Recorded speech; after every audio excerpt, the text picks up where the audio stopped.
Okay, now we are live with the Nrea Business Forum Online. Take it away, Miss VP Imelda. Hi, good morning, Philippines. Greetings around the world. My co-host is Nrea Secretary General, Mr. Jovi Tupas. Hello to our VP, Nrea VP for Internal Affairs, Miss Imelda Magtoto. And welcome to the 5th Nrea Online Business Forum with the topic PRC and PRB-RES, Professionalizing the New Normal. So let us call on our Nrea National Auditor, Miss Marie Ruth Atienza, to lead us in prayer. In the name of the Father, and of the Son, and of the Holy Spirit. Amen. Good morning, Heavenly Father. Thank you for the gift of life. Thank you for the gift of this new day.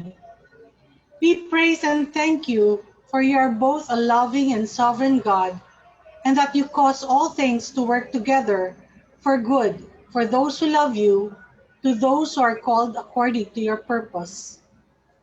We fervently pray that through the Holy Spirit, our eyes shall be opened and ears shall hear the opportunities that you allow in the midst of difficulties and challenges, that in your time you will bring us out to a place of abundance. Thank you for another Nrea Business Forum online, where our speakers from the PRC and PRB-RES shall impart to us about professionalizing the new normal. As we strive to always be in the center of your most holy will, we look forward to the new normal with hope and faith.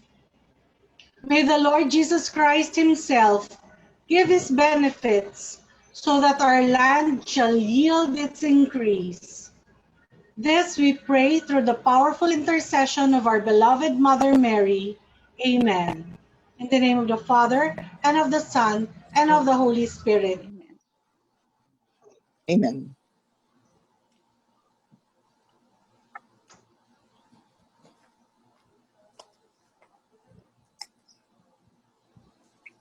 Sponsors in making this event possible. They are Mega Wide, Atlanta Industries, Bria Homes, Sequin, uh, Forest Lake, EGI, Ganzon Incorporated, Zeta International Trading Corporation, and Duraville Realty and Development Corporation.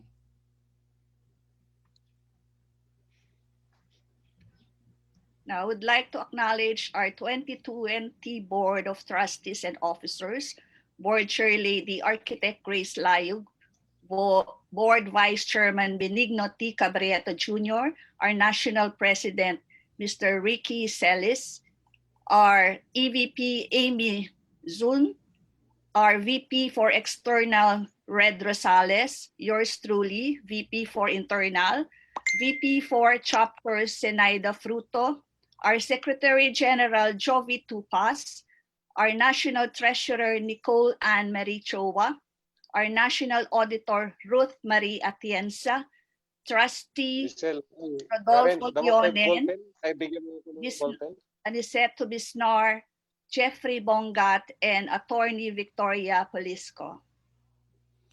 We would also like to acknowledge our NREA Board of Advisors. Ms. May?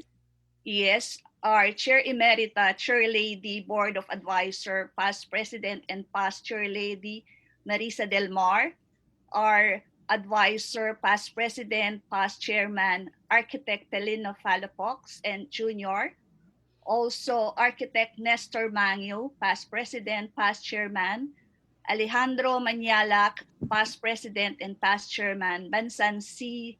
Chowa, former member of PRB-RES Board, also an NREA advisor, Marcelino Mendoza, NREA advisor. We'd also like to thank our NREA chapter presidents. For NREA Metro CBD chapter, Ms. Emmy Pulido. For NREA Bulacan chapter, Mr. Dennis Sumo. For our NREA Pampanga chapter, Mr. Nino Ryan Dadula.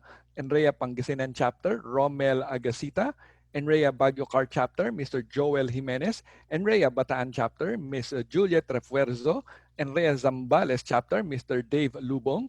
Nrea Cavite Chapter, um, Nrea Metro Tagaytay Chapter, Nrea Metro Cebu Chapter, Nrea Cagayan de Oro Chapter, and Nrea Zamboanga Chapter. Pardon for the names.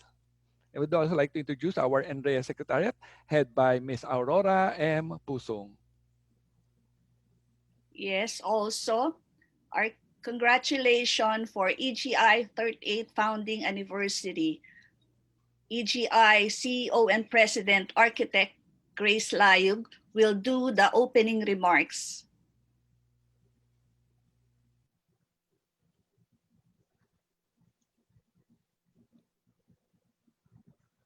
Architect Grace, audio please.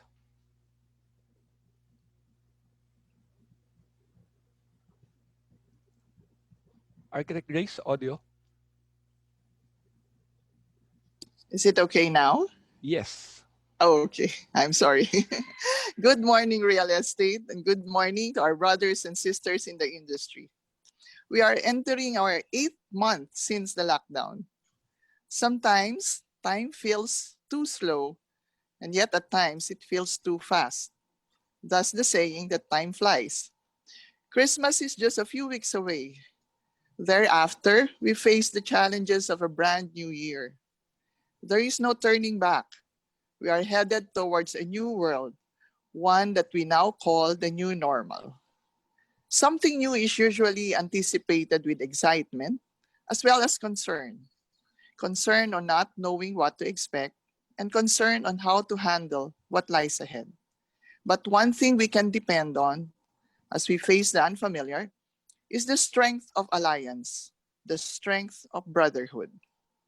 We will continue to march towards our goals in the pursuit of excellence in our respective fields, even as we continue to struggle as we find our way into the new normal. Let us not forget to keep that strength in our hearts as we join hands in our endeavor in professionalizing the new normal. Together, we have that strength in ourselves and in our brotherhood. Today, we are fortunate to have our very distinguished speakers from the Professional Regulatory Commission and the Professional Regulatory Board of Real Estate Service. I welcome all of you to a very bright morning for real estate. Welcome to our Nrea Business Forum entitled PRC and PRB Rest Talk, Professionalizing the New Normal. Good morning.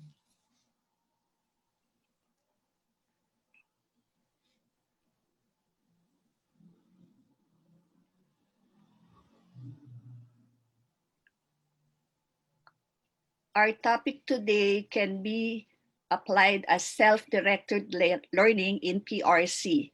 So you can type your name at the chat box, your full name, and have it together with your picture and send it to our NREA for certificate of attendance with a fee. Email it at nrea_org@yahoo.com or look for Miss Lane and Miss Eileen on the following numbers. For house rule, only the speakers will be unmuted. All will be muted during the talk. You can type your question on the chat box, only related on the following topic. For accredited integrated professional organization creation, put your name, your complete name, or your email ad so it can be answered to you immediately. For Bantay Colorum Career Progression and Specialization Program, the moderator will assess and handle the questions after the speaker have spoken. So for our first speaker, we have from PRC.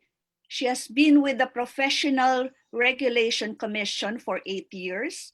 She started as a legal officer in the office of then PRC chairperson, attorney Teresita R. Mansala.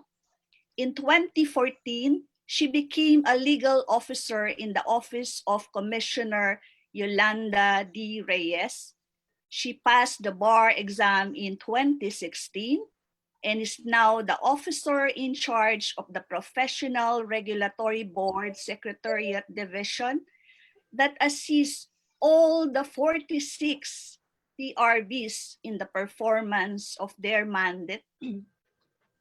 We now introduce and call and welcome Attorney Omaima E. Gandamra, or fondly called as Attorney Sugar.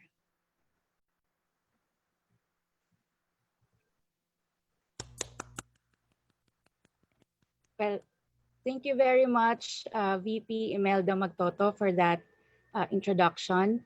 As much as the Commissioner Reyes would want to be with us today, she also has an equally important matter to attend to. But nonetheless, I am here to represent her to speak about a vital topic, which is the importance of creation of an accredited integrated professional organization. Before I start my talk, let me greet all of the participants in this webinar with the theme Professionalizing the New Normal, the NREA officials, and our honorable guest who will be properly introduced later. A pleasant morning to everyone. Well, the Commission has always been recognizant of the existence of accredited professional organization by virtue of Executive Order number 496, series of 1991, or the procedures and criteria for selection and recommendation of nominees for appointment to vacant positions in the PRBs under the supervision of the PRC. In this issue, once you can see that one of the important roles of an IPO or an APO is to recommend nominees in the PRB vacant positions. Further, relevant provisions in various PRLs empower the Commission together with the professional regulatory boards. May I request the Secretariat to hold the presentation a little later? Thank you very much. To accredit the professional organizations for each of the regulated professions.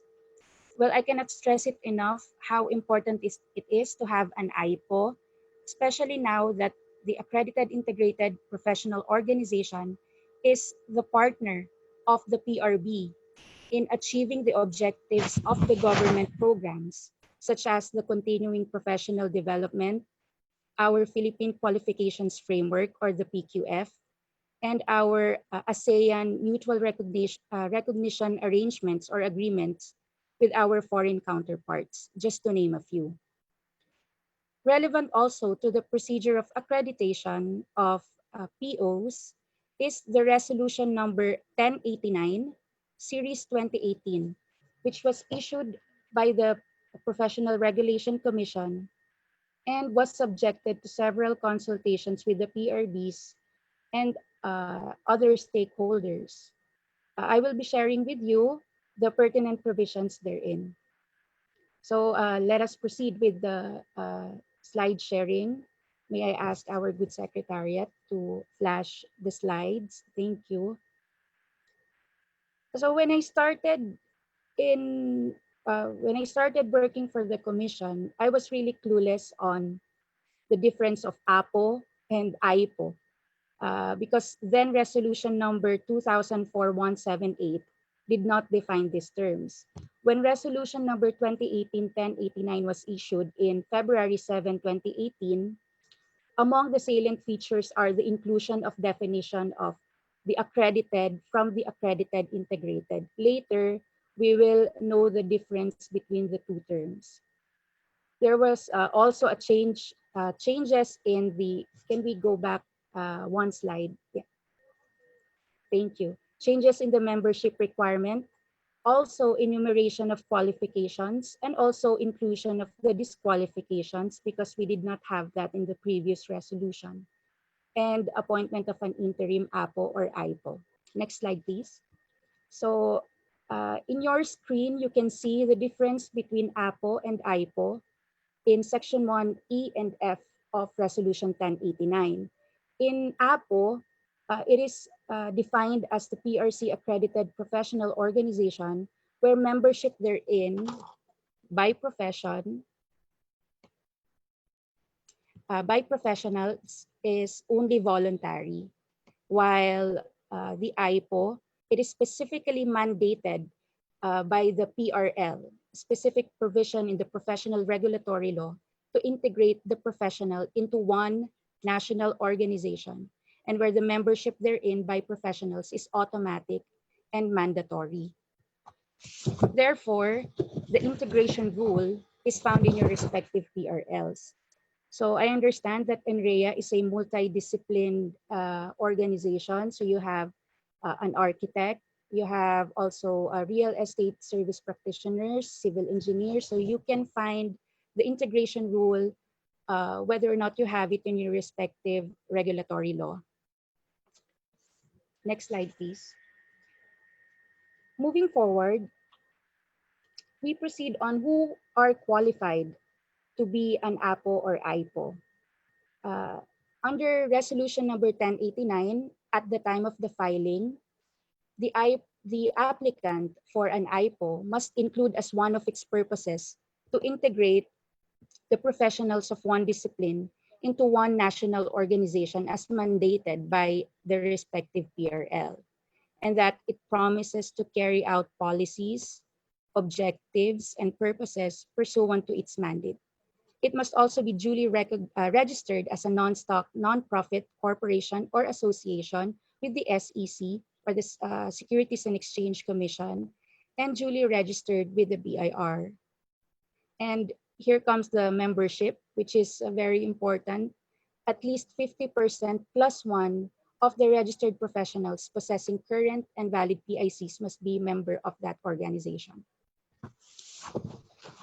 If you have these qualifications, you must not have the disqualifications for you to be considered as an applicant for an IPO. Basically, the qualifications of IPO is similar to that of qualifications for the APO.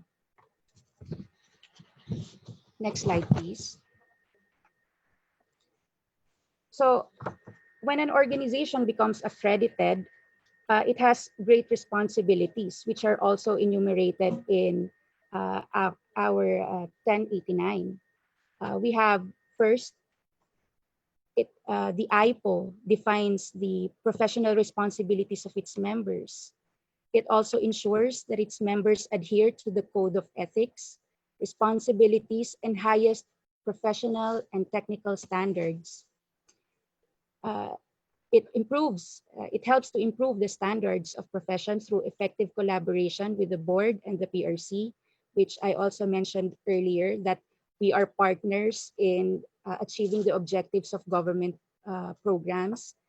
They also look into the conditions affecting the practice of the profession and to propose policies or measures to the board or the PRC for its improvement, because the IPO is on the ground, so they really see what is happening on the ground, so they can suggest or propose recommendatory policies or measures to the board and the PRC as well.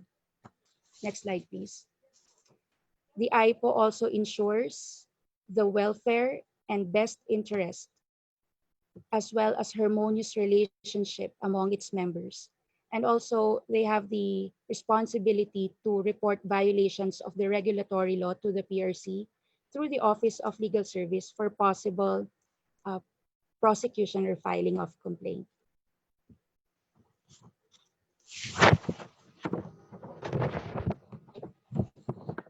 When you are also an IPO, you shall represent the profession for which the organization has been established.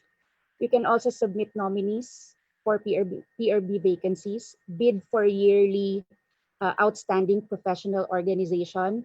You can also nominate for annual outstanding professional. You can also designate a representative to sit in the CPD Council, take oath in the oath taking, and many other things that an IPO can do for the profession. Now you can see on your screen the disqualifications of the applicant for an IPO. First, of course, it has committed inimical to the interest of the profession or its members, and that it failed to comply with lawful orders and or policies of the PRB and the Commission. It failed to comply with the regulatory policy of the government agencies like the SEC, BIR, and LGU requirements, adopted discriminatory policies on memberships, and, and has committed other acts analogous to the foregoing. Next slide, please.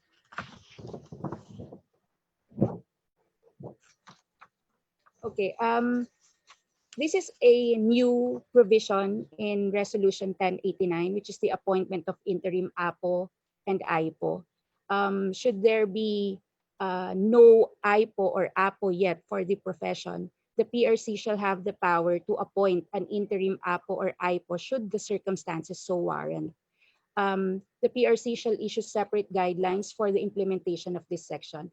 And as of this date, the Commission has yet to issue separate guidelines to implement Section 25, Rule 8 in the appointment of interim IPO. But this is a very welcoming development in terms of accreditation of a professional organization. So let me discuss to you briefly the process of application before I go to my thank you slide. The process of application would be submission of all the credentials as what I have discussed earlier. And then upon receipt of the complete documents, this will be evaluated by the board and shall make an endorsement to the commission for approval or disapproval. This is same thing with IPO. There will be an evaluation and the PRB shall issue a board resolution recommending approval or denial of the application of that professional organization. If that is a denial, of course, the applicant shall be notified in writing uh, on the reasons why they were denied of their application. And the certificate of accreditation will be valid for a period of 3 years. In closing, let me quote the Supreme Court in its 1973 resolution in the matter of bar integration. It said, in many other jurisdictions, bar integration has yielded the following benefits. First, it has improved discipline among the members of the bar. Second, greater influence and ascendancy of the bar. Third, better and more meaningful participation of the lawyer in activities of the integrated bar. Fourth, greater bar facilities and services. Elimination of unauthorized practice. Avoidance of costly membership. Establishment of official status. More cohesive profession, and better and more effective discharge by the bar of its obligations and responsibilities to its members, the courts, and the public.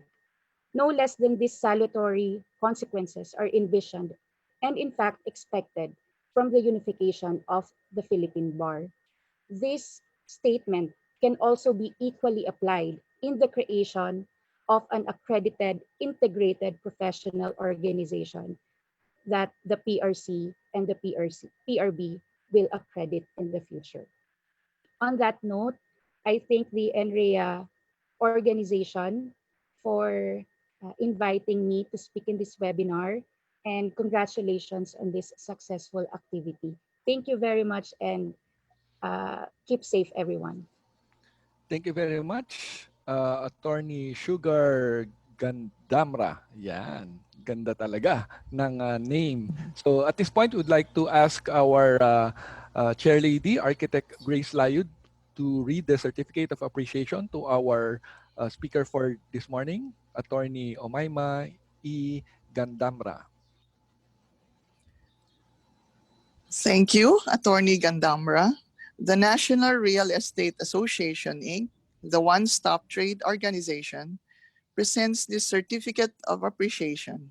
This certificate is proudly presented to Attorney Omaima E. Gandamra in sincere appreciation of your invaluable service to the association, particularly as guest speaker during the Nrea Business Forum Online, PRC and PRB Rest Talk, Professionalizing the New Normal on October 22, 2020 via Zoom and Nrea Philippines Facebook Live. Signed by yours truly, Board Chair Lady, Architect Grace S. Layug, our Chair Emerita and Chair Lady of the Board of Advisors, Ms. Marisa Del Mar, our National President, Ricky M. Celis, and our Secretary General, Jovi Francis Tupas. Virtual clap to Attorney Gandamra. Thank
In life, we are always in search of something better. Better jobs, better lifestyle, better investments. Here at Forest Lake, we offer you an alternative, an extraordinary, and a better experience through My Forest Lake portal. Our online portal gives you access to viewing and purchasing of memorial lots safely and conveniently from your home. It provides a place where you can centralize the management of your memorial lot investments with easy access to customer information and services. Registering in My Forest Lake is easy. Just follow these 3 easy steps.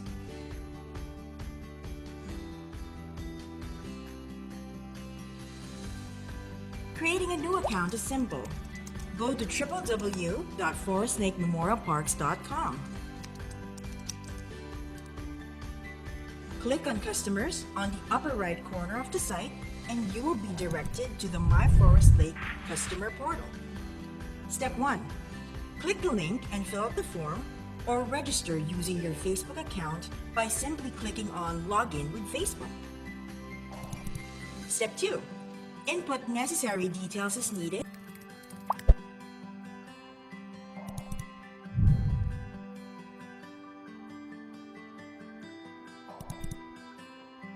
and click Next. Step 3. Verify your mobile phone or registered email.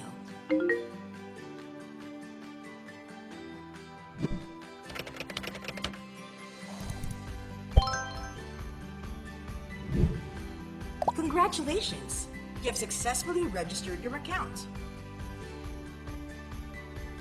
Enjoy a faster, easier, and more secure way of managing your Forest Lake investment at the palm of your hands.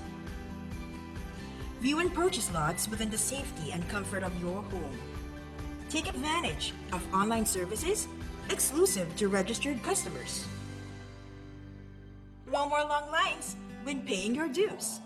You can now pay through our secure payment options and documented online transactions. You can even chat with our customer service representatives for any concerns. Convenient, right? For inquiries, email us at customerportal@forestlakeparks.com or contact our branch office. Sign up now and start enjoying a better online experience now with Forest Lake. Visit www.forestlakememorialparks.com or follow our social media pages on Facebook, Instagram, and YouTube. Sign up today and start your investment journey with Forest Lake. Thank you very much again to Attorney Sugar. My apologies for this morning for getting or missing out to mention the names of our NREA chapter presidents. From Cavite chapter, Ms. Sandy Coral; NREA Metro Tagaytay chapter, Ms. Rosa Maria Rias; NREA Cebu chapter, Mr. Abundo Gulciano Jr.; for our NREA Cagayan de Oro chapter, Ms. Viola Zita Sun; and from our NREA Zamboanga chapter, Mr. Jeffy Baluran.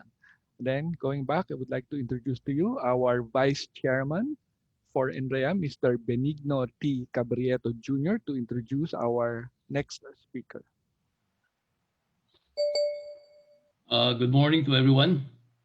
Our next speaker is a member of the Professional Regulatory Board for Real Estate Service, or PRBRES, since October 23, 2018. She's a graduate of accounting. She has a master in business administration. She has a Juris Doctor, or graduate of law. She's also a doctor in real estate management, honoris causa. And as such, she is a certified public accountant, a licensed real estate broker, appraiser, and consultant, where she topped the consultancy licensure exam. She's also a licensed environmental planner. uh, Before she became a member of the VRBRS, she's a practicing real estate professional in her home city, Cagayan de Oro City. She has been a reviewer in real estate broker's licensure examination, and also a reviewer, trading director in real estate appraiser licensure examination, also with the consultancy licensure examination. She's also a lecturer, resource speaker, and CPD, continuing professional education development. She has been appointed to the as commissioner of the court as part of her as a professional, and as a certified public accountant, she's very active in her professional practice. And as a matter of fact, she's also an instructor reviewer as a CPA. As a licensed real estate service practitioner, she's she has authored at least 28 books, publications, uh, and she is also a sought-after resource speaker, lecturer, reviewer, and facilitator. It's my honor to present to you our beloved honorary member of NREA, Pilar Torres, Pilar Miranda Torres Banal. Ma'am. Thank you, Sir Benny. Good morning, NREA officers headed by President Ricky Celis, to the Board of Advisors headed by my sister Marisa Del Mar, to our colleagues to the members of Nrea, my colleagues also in PRC, Attorney Sugar, and ladies and gentlemen, good morning. My topic for today is pertaining to the CPS, which is the Career Progression and Specialization, and the Bantay Colorum program of PRBRES. And in my presentation today, in the next slide, I will be doing or presenting the legal basis, the salient features of the CPS or the Career Progression and Specialization, and the Bantay Colorum program. Now, in the legal basis, you may ask, is there a law that covers the implementation as far as the career progression and specialization is concerned? So in the next slide, you will see there the three laws as a basis for our implementation for the career progression and specialization of our professionals. First, we have RA 10968, which was effective on January 16, 2018. And this has been implemented through PRC Resolution 117, effective August 20, 2018.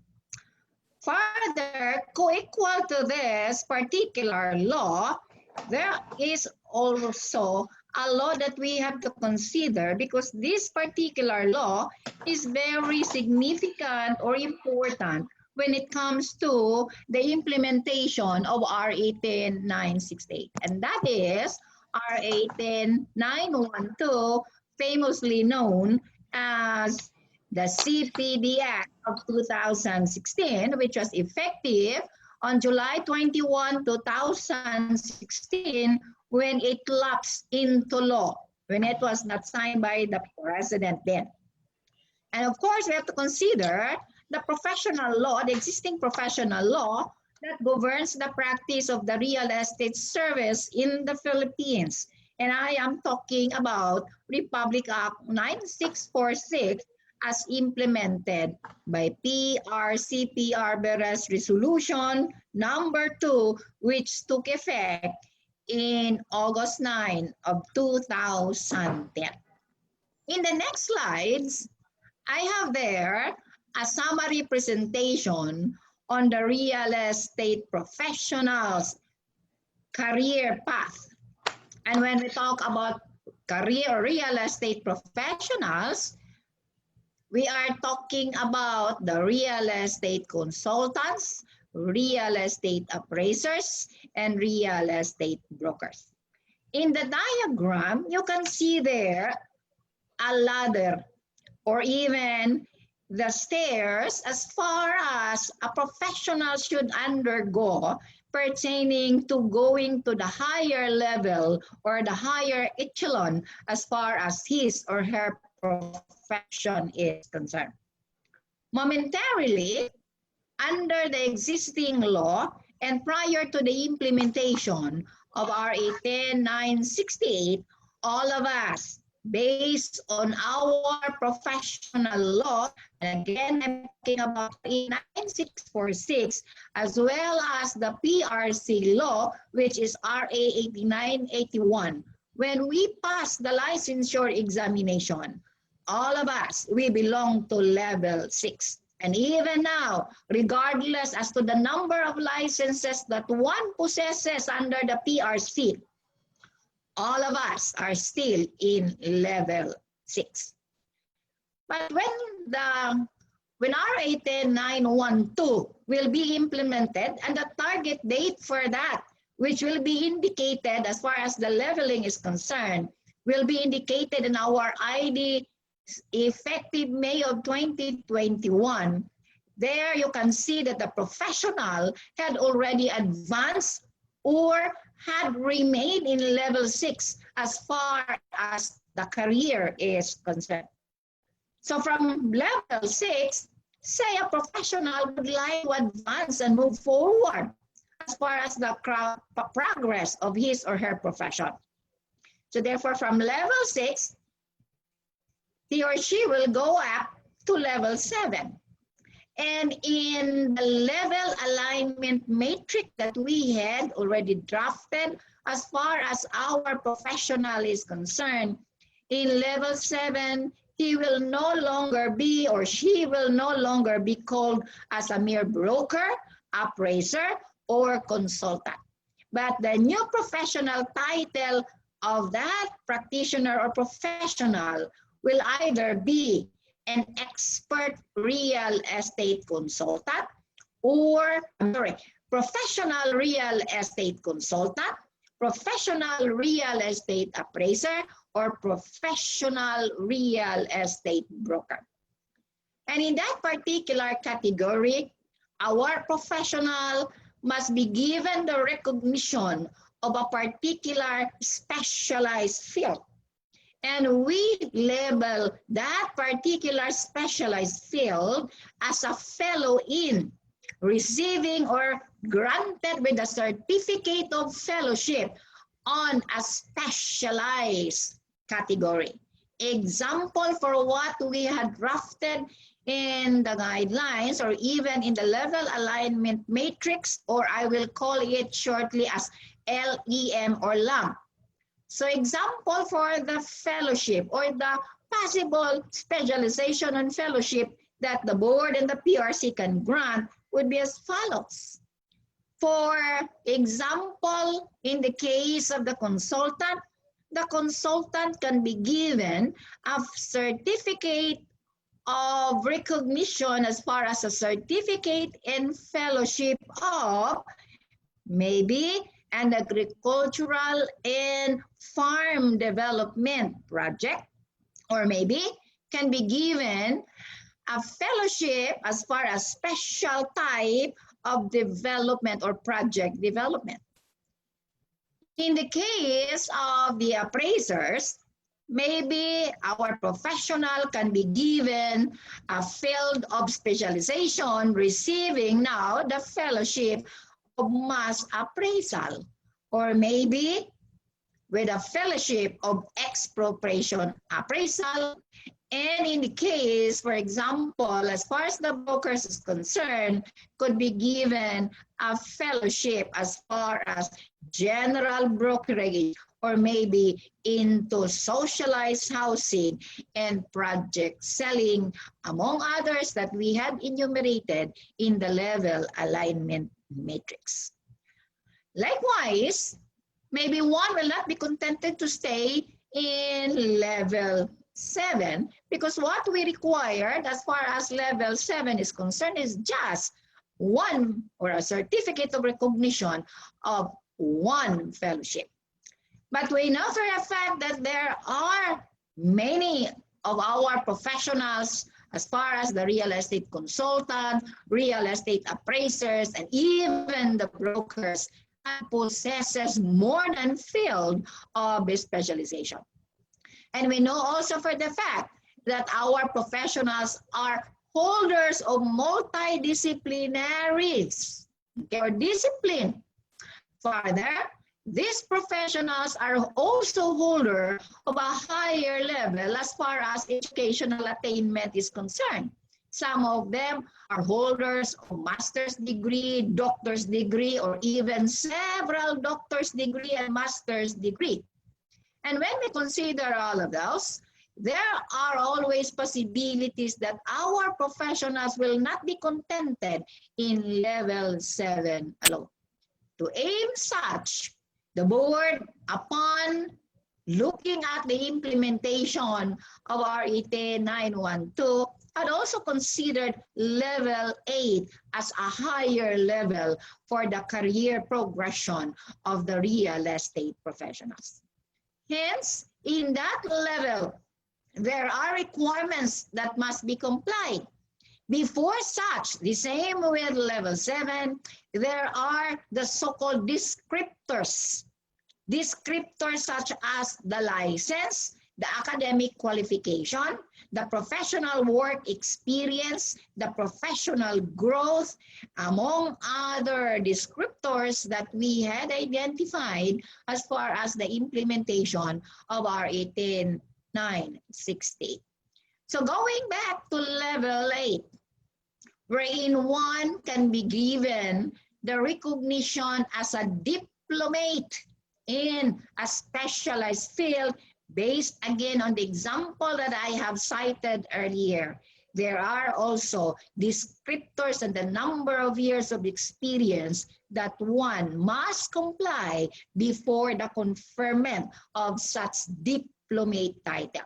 Okay, so therefore, you can see the distinction from level 6, 7, and 8 because even the professional title varies already. If we consider level 8, that is the highest category, the professionals there which can be put into that level will be considered already expert. Expert professional real estate consultant, expert professional real estate appraisers, and expert professional real estate broker. So you can see in the career path, you can see there from a mere level 6 professional, after I pass the board examination, I can go up to be called as a professional, meaning you belong to a higher level only already, rather than retaining your professional title as a broker, appraiser, or consultant. And likewise, when you are already in a step higher to level 6, you can still go up and still to be considered or can be considered already as an expert on the various field of specialization as we prepared it for our real estate professionals. So therefore, this is not just the work of the PRPRS. This is the mandate that all the boards of the PRC, talking about the 43 boards right now at the PRC, who are also preparing their respective career progression as far as the professional that is being covered by them. In the next slides, I will be talking about the basis of the Bantay Colorum program. And before I'll start with that, I would welcome very much questions pertaining to the CPS and later on questions on the Bantay Colorum programs that we had prepared and had already implemented. And I would appreciate if we can have more time as far as the open forum. That's why I made my presentation very brief. Okay, for the Bantay Colorum program, what was our basis test? We base it on section 5, paragraph H and R 646. And what is section 5, paragraph H all about? Paragraph 5 pertains to the powers and functions of the board.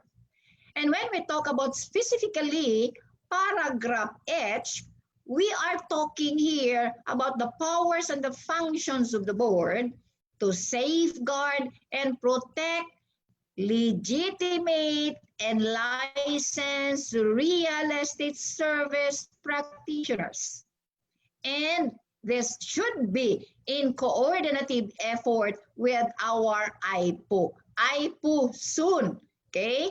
As explained by Attorney Sugar. And what shall we do? Because we have to safeguard and protect the legitimate real estate practitioners in coordination with the IPO. Of what aspect?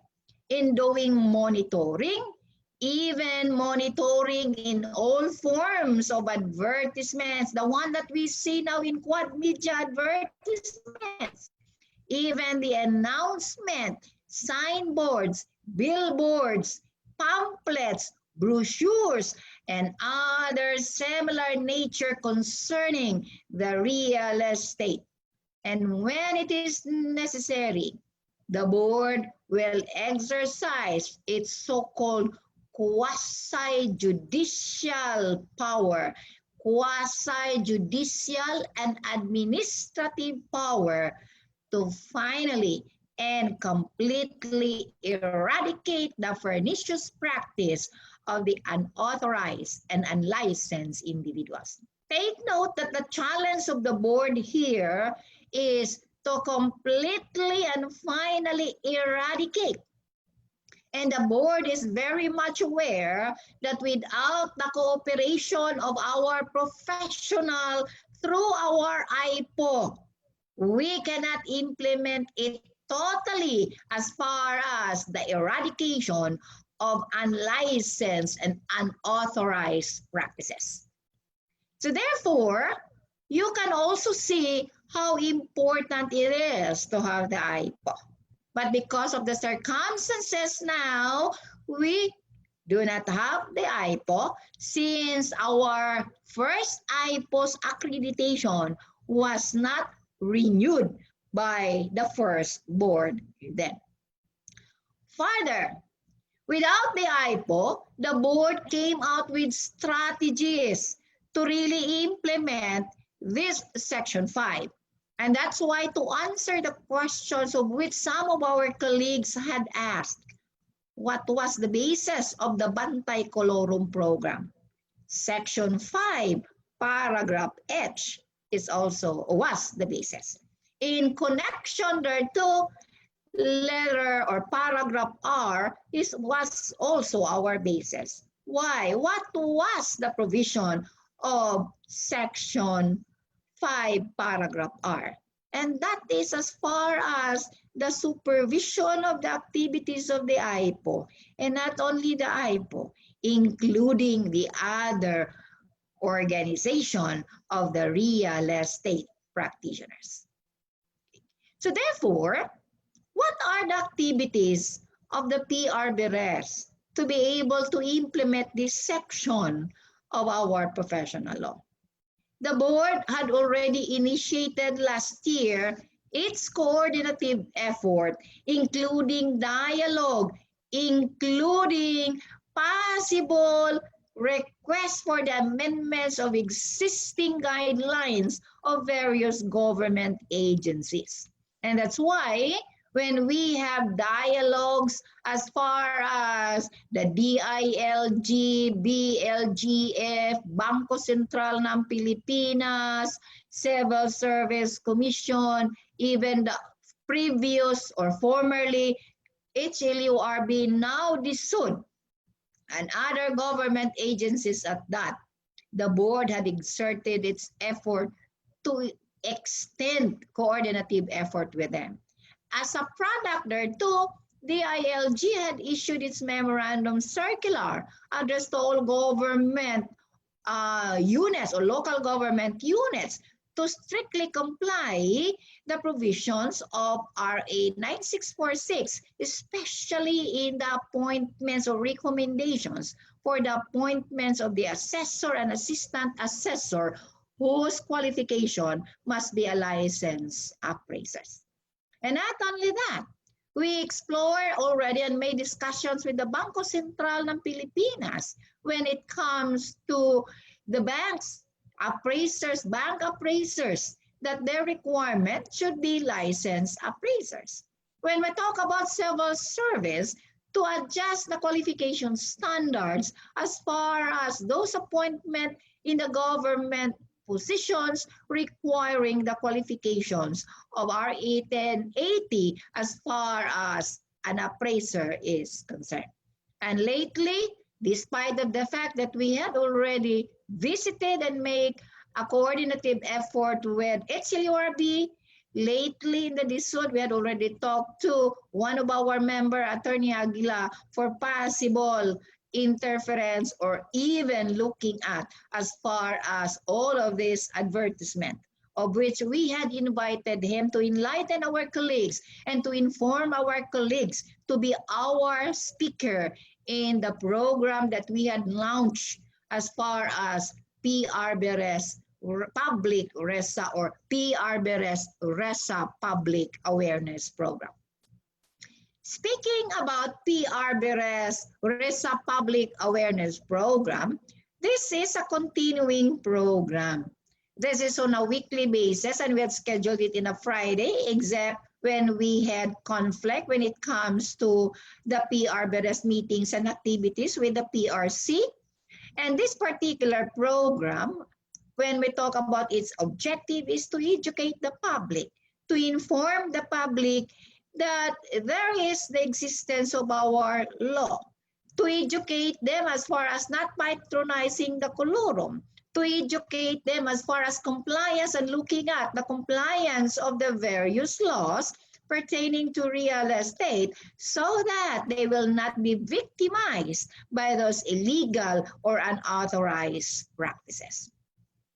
Further, the board has already policed and started and will continually police its professionals when we talk about compliance of the practice provision of RA 9646, starting from Section 25 up to Section 38 of our professional law. And if it is necessary, if we found out that some of our professionals are not compliant thereto, of course, we will exercise our power to sanction them and maybe impose the administrative sanction of suspension or even revocation of their licenses. And the exercise of our motu proprio power, we can even initiate the filing of the criminal cases to subject them with the provision of Section 39 on the penalties as a consequences of the violation. Likewise, last year we had already started to perform our inspection and monitoring power. We did already the inspection and monitoring of developers' project. We started already monitoring schools as far as the higher education institution who offered the BSREM as to the compliance of the CMO and as well as the compliance of the RESA. And we were hopeful that this year we can already start the monitoring and inspection of the offices of our colleagues in connection with the compliance of Section 33. But unfortunately, because of this pandemic, we were not able to visit their offices physically.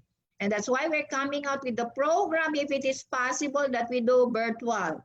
But I don't think personally that it is possible, okay? Because there are matters that we have really to inspect as far as the establishment of their offices and branch offices as required under Section 33 of our professional law. Further, we already started to facilitate our functions when it comes to looking at administrative cases that has been filed at PRC or at the legal department.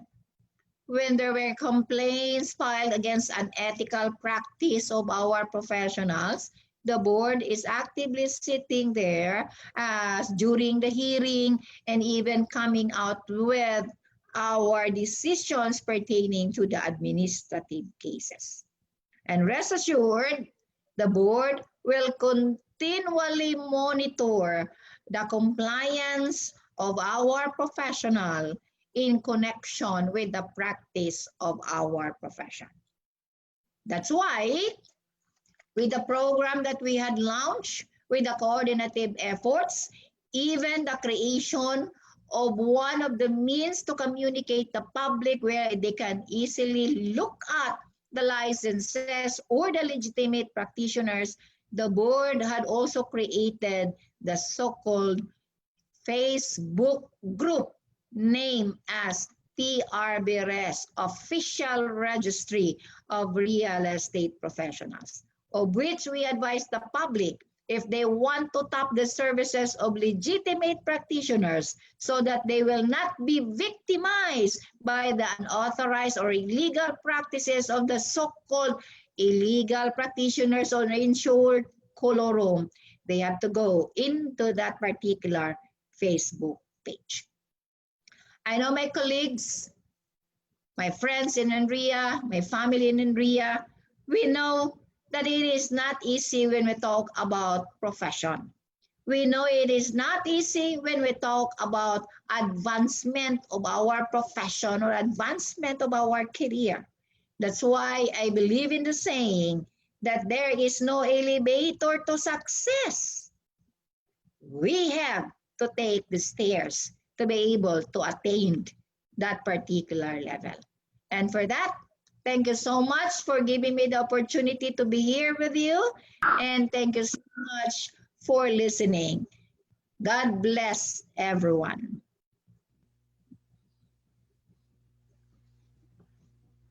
We are present in Luzon, Bataan, Pangasinan, Tarlac, Pampanga, Bulacan, Rizal, Cavite, Laguna, Batangas, Camarines Sur,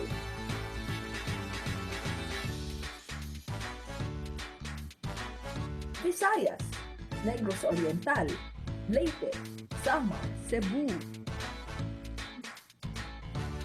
and Mindanao, Misamis Oriental, Bukidnon, Davao de Oro, Davao del Norte, Davao del Sur, North Cotabato, South Cotabato. Homeowners can be assured of their safety with the 24/7 security at the guarded entrances. Own your Alexa single firewall for as low as 9,252 pesos per month. Live in your Dakina townhouse for as low as 6,591 pesos per month. Get your Eliana row house for as low as 2,994 pesos per month. Own your own condo unit for as low as 13,132 pesos per month. We are Bria Homes Incorporated, your home of choice.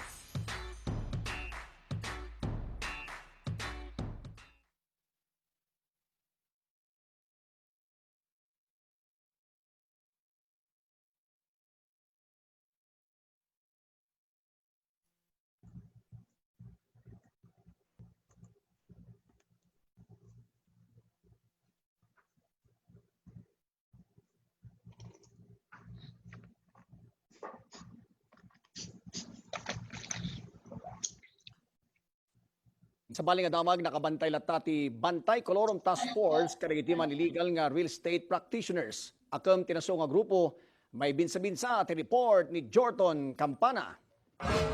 Agtultuloy ti panagbantay ti Professional Regulation Commission kadagiti illegal real estate practitioners nang runa dagiti agpapabigbig a brokers, appraisers ken consultants nga awanan iti kaskanan a lisensya. Idi pa ito 2009 ang aprobaran ti Republic Act 9646 wenno ti Real Estate Service Act amang itudtuding iti kwalifikasyon ti real estate practice dito'y pagilian. Mainaig iti daytoy binukal ti Philippine Regulatory Board on Real Estate Service ti Bantay Colorum Task Force tapno agwanawan kadagiti illegal real estate practitioners. This is to protect the real estate practitioners, the licensed, legitimate licensed practitioners, and also the public in real estate transactions. It's all for the protection of the public in the clients, the buyers, na hindi maluloko yung mga bumibili. Akam ti Bantay Colorum Task Force ang makikoordinar iti lokal gobyerno, NBI, CIDG, SEC, kenda dumapay nga masaknan nga ahensya tatno matiliw, makasuwan ken madusa dagiti unlicensed practitioners.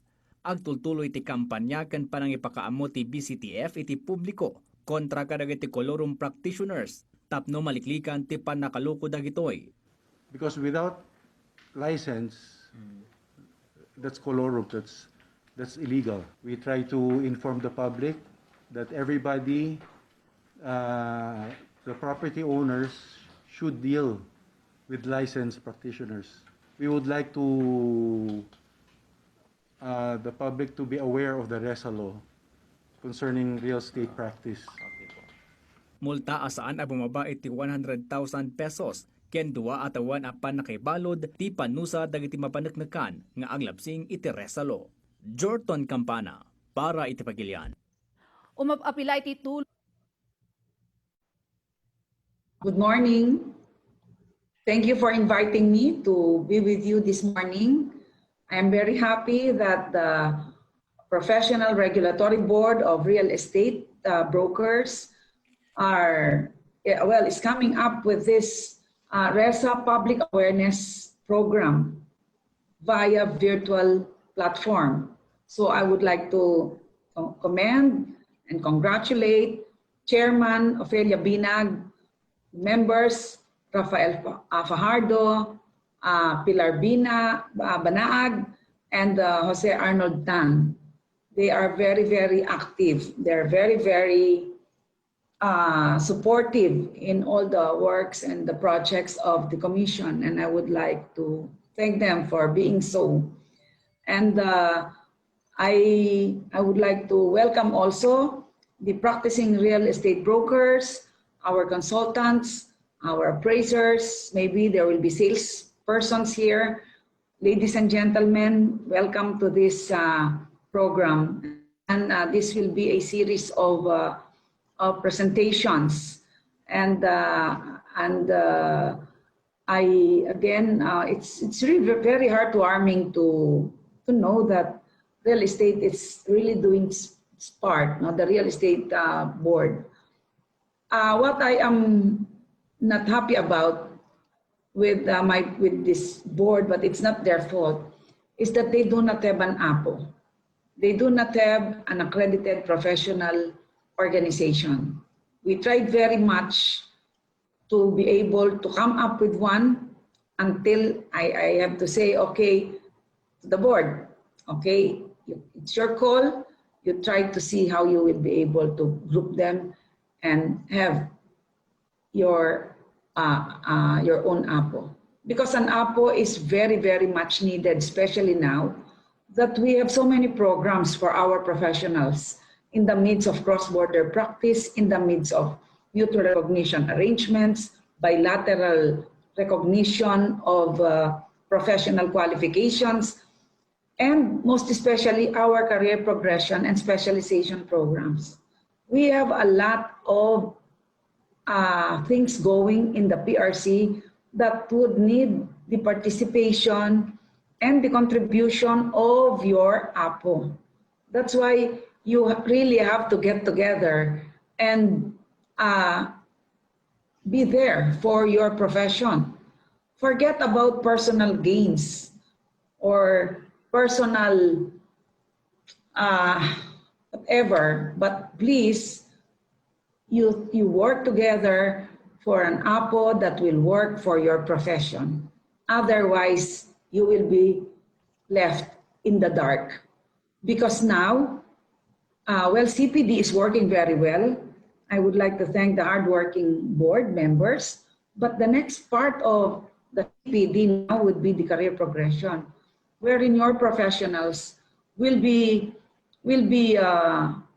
must have specializations, must have programs where your professions can track on or can track on a track of specialization, and make sure that programs are in place so that roadmaps, pathways are very well established so that your professionals can be leveled up.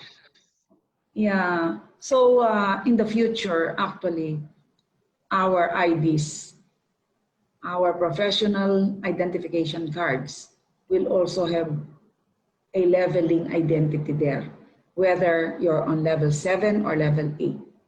We're all on level 6 now because we have graduated a BS degree and we have passed a licensure exams.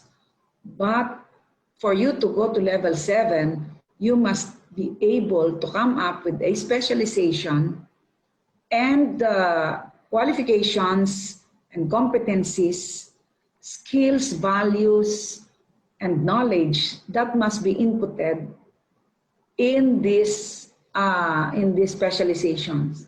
What are the qualifications that will make a professional fit into that specialization title? And you have to do this, you have to help your board do this. You have, because we need the input of our academe, the input of our stakeholders, and the accredited professional organizations. We have to really bring together one strong group where everybody will have to respect and promote and support. Your board is working very hard for this.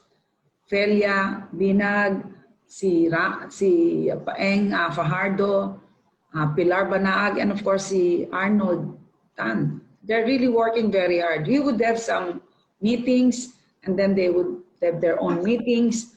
They are actually moving forward.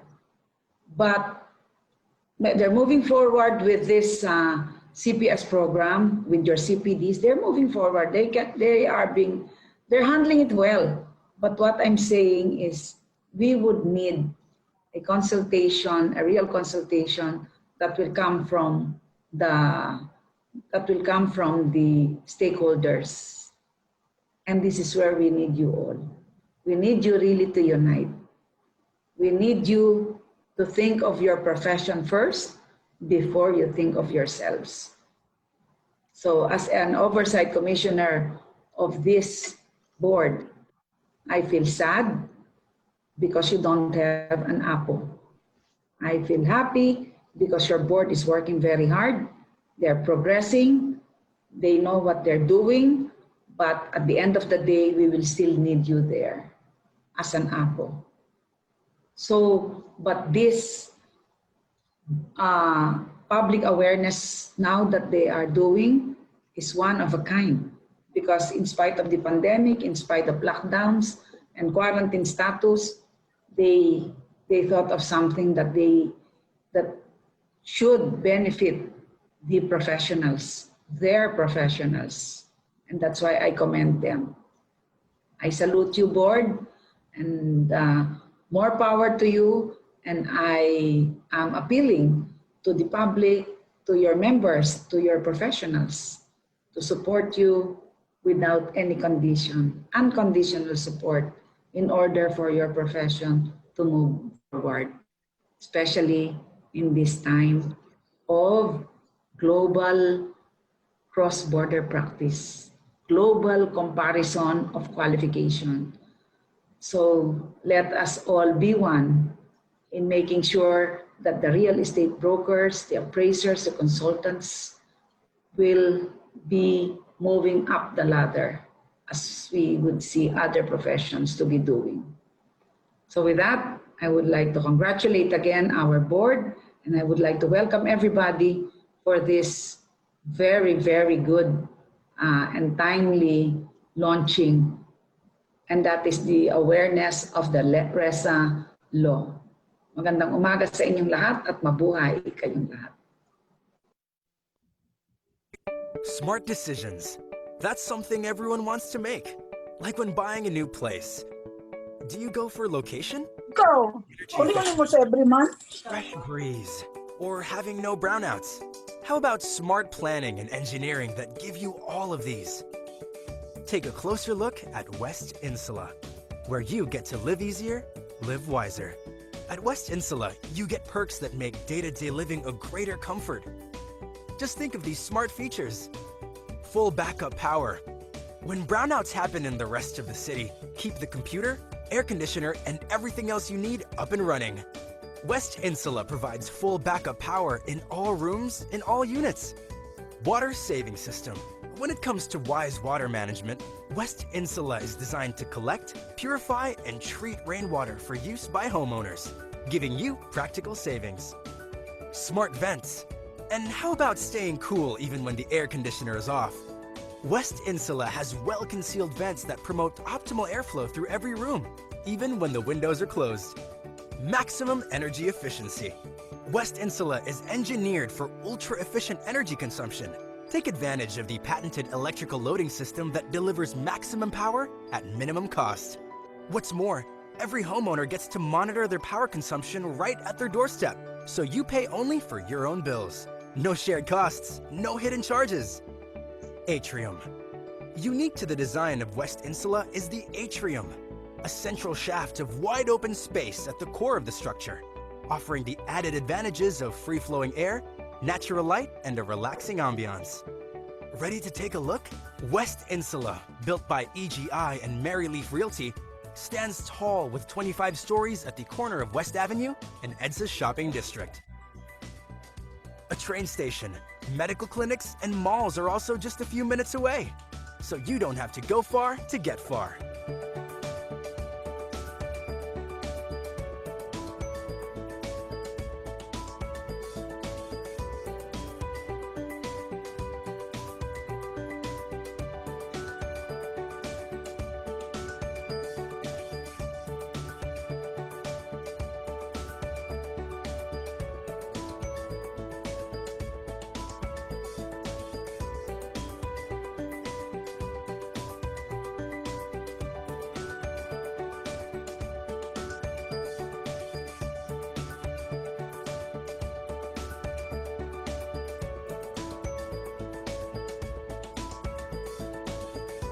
Intelligent innovations at prime locations.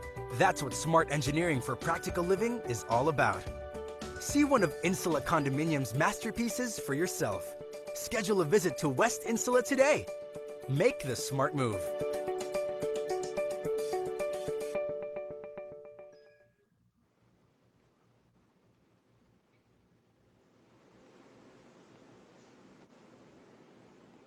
Again, thank you to our sponsors, Megawide, Atlanta Industries, Bria Homes, Sequin, Forest Lake, EG Ganzon Incorporated, Zeta International Trading Corporation, and Duraville Realty and Development Corporation.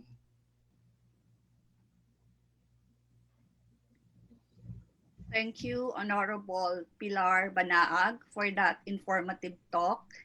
Also, thank you for Mr. Cesar Augusto Tagle for that anti-colorum video.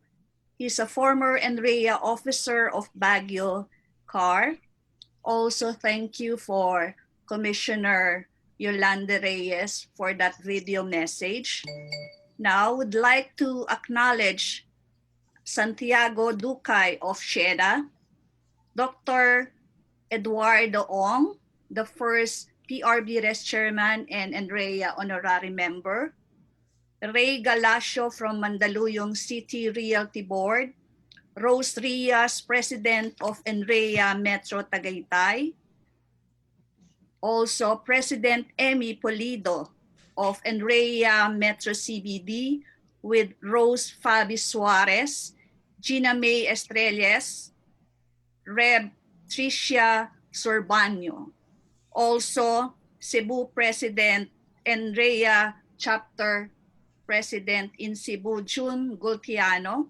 Also for Attorney Aguila of the Department of Human Settlements and Urban Development. Thank you for attending our webinar or business forum. Now, we've come to the most awaited portion, the open forum or the question and answer. We have our moderators, our Chair Emerita and Chair Lady Nrea of Advisor, Ms. Marisa Del Mar, also Honorable Bansan C. Chowa, the past PRB Res Board Member and NREA Board of Advisor.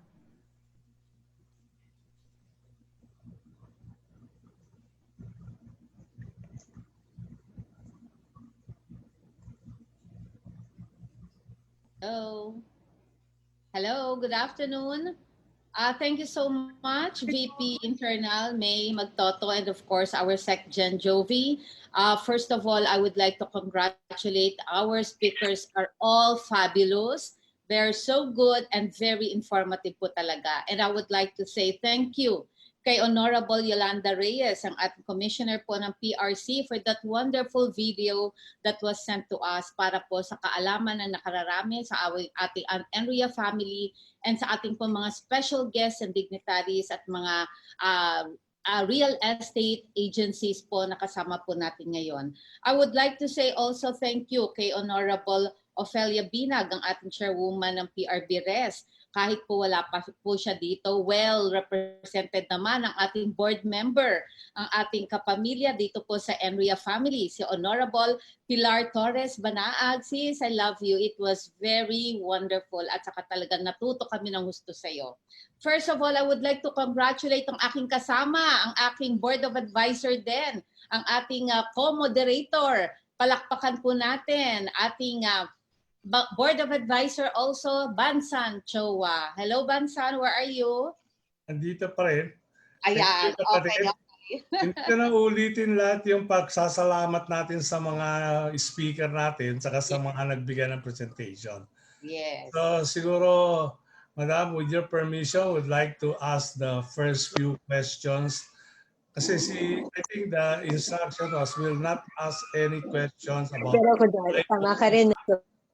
We'll only ask questions presented by Honorable Pilar Balaag. No? Yes. Okay, okay. Yun, Ma'am Pilar. Ayan. Siyempre, thank you so much. Thank you so much, Board of Advisor Bansan Chowa. Honorable Pilar Banaag, I'm so happy to see you once again and congratulations. We've worked so hard noon pang many years ago para po sa IPO, and hopefully this dilemma will be over very soon. Sis, Honorable Pilar, di ako sanay. I would like to ask you, regarding this Bantay Colorum program, talaga po naging napakaingay nito because everybody were not really aware na tututukan nyo ng husto itong Bantay Colorum na ito at marami rin po ang nasindak. A lot of them were shocked and surprised dahil sabi, wow, talaga ba? Talagang didiinan na ba tayo? Will this really be going far? Ano po ang mga projects natin na talaga naman pong first hand na gusto nyong maipatupad or ma-implement dito po sa Bantay Colorum program natin? Yes, sis, good morning, and it's good to see you back. I missed you. Miss you. I remember during the time that we were at the Department of Trade and Industry, we worked together, and this is the program that we had also started when we were at DTI. Yes. That's why, to some, when I heard them say, this is the first time that there is this program. Personally, I do not agree with that. For the reason that when we talk about the colorum, eradication of colorum, this even includes the time or way back when we were at DTI days.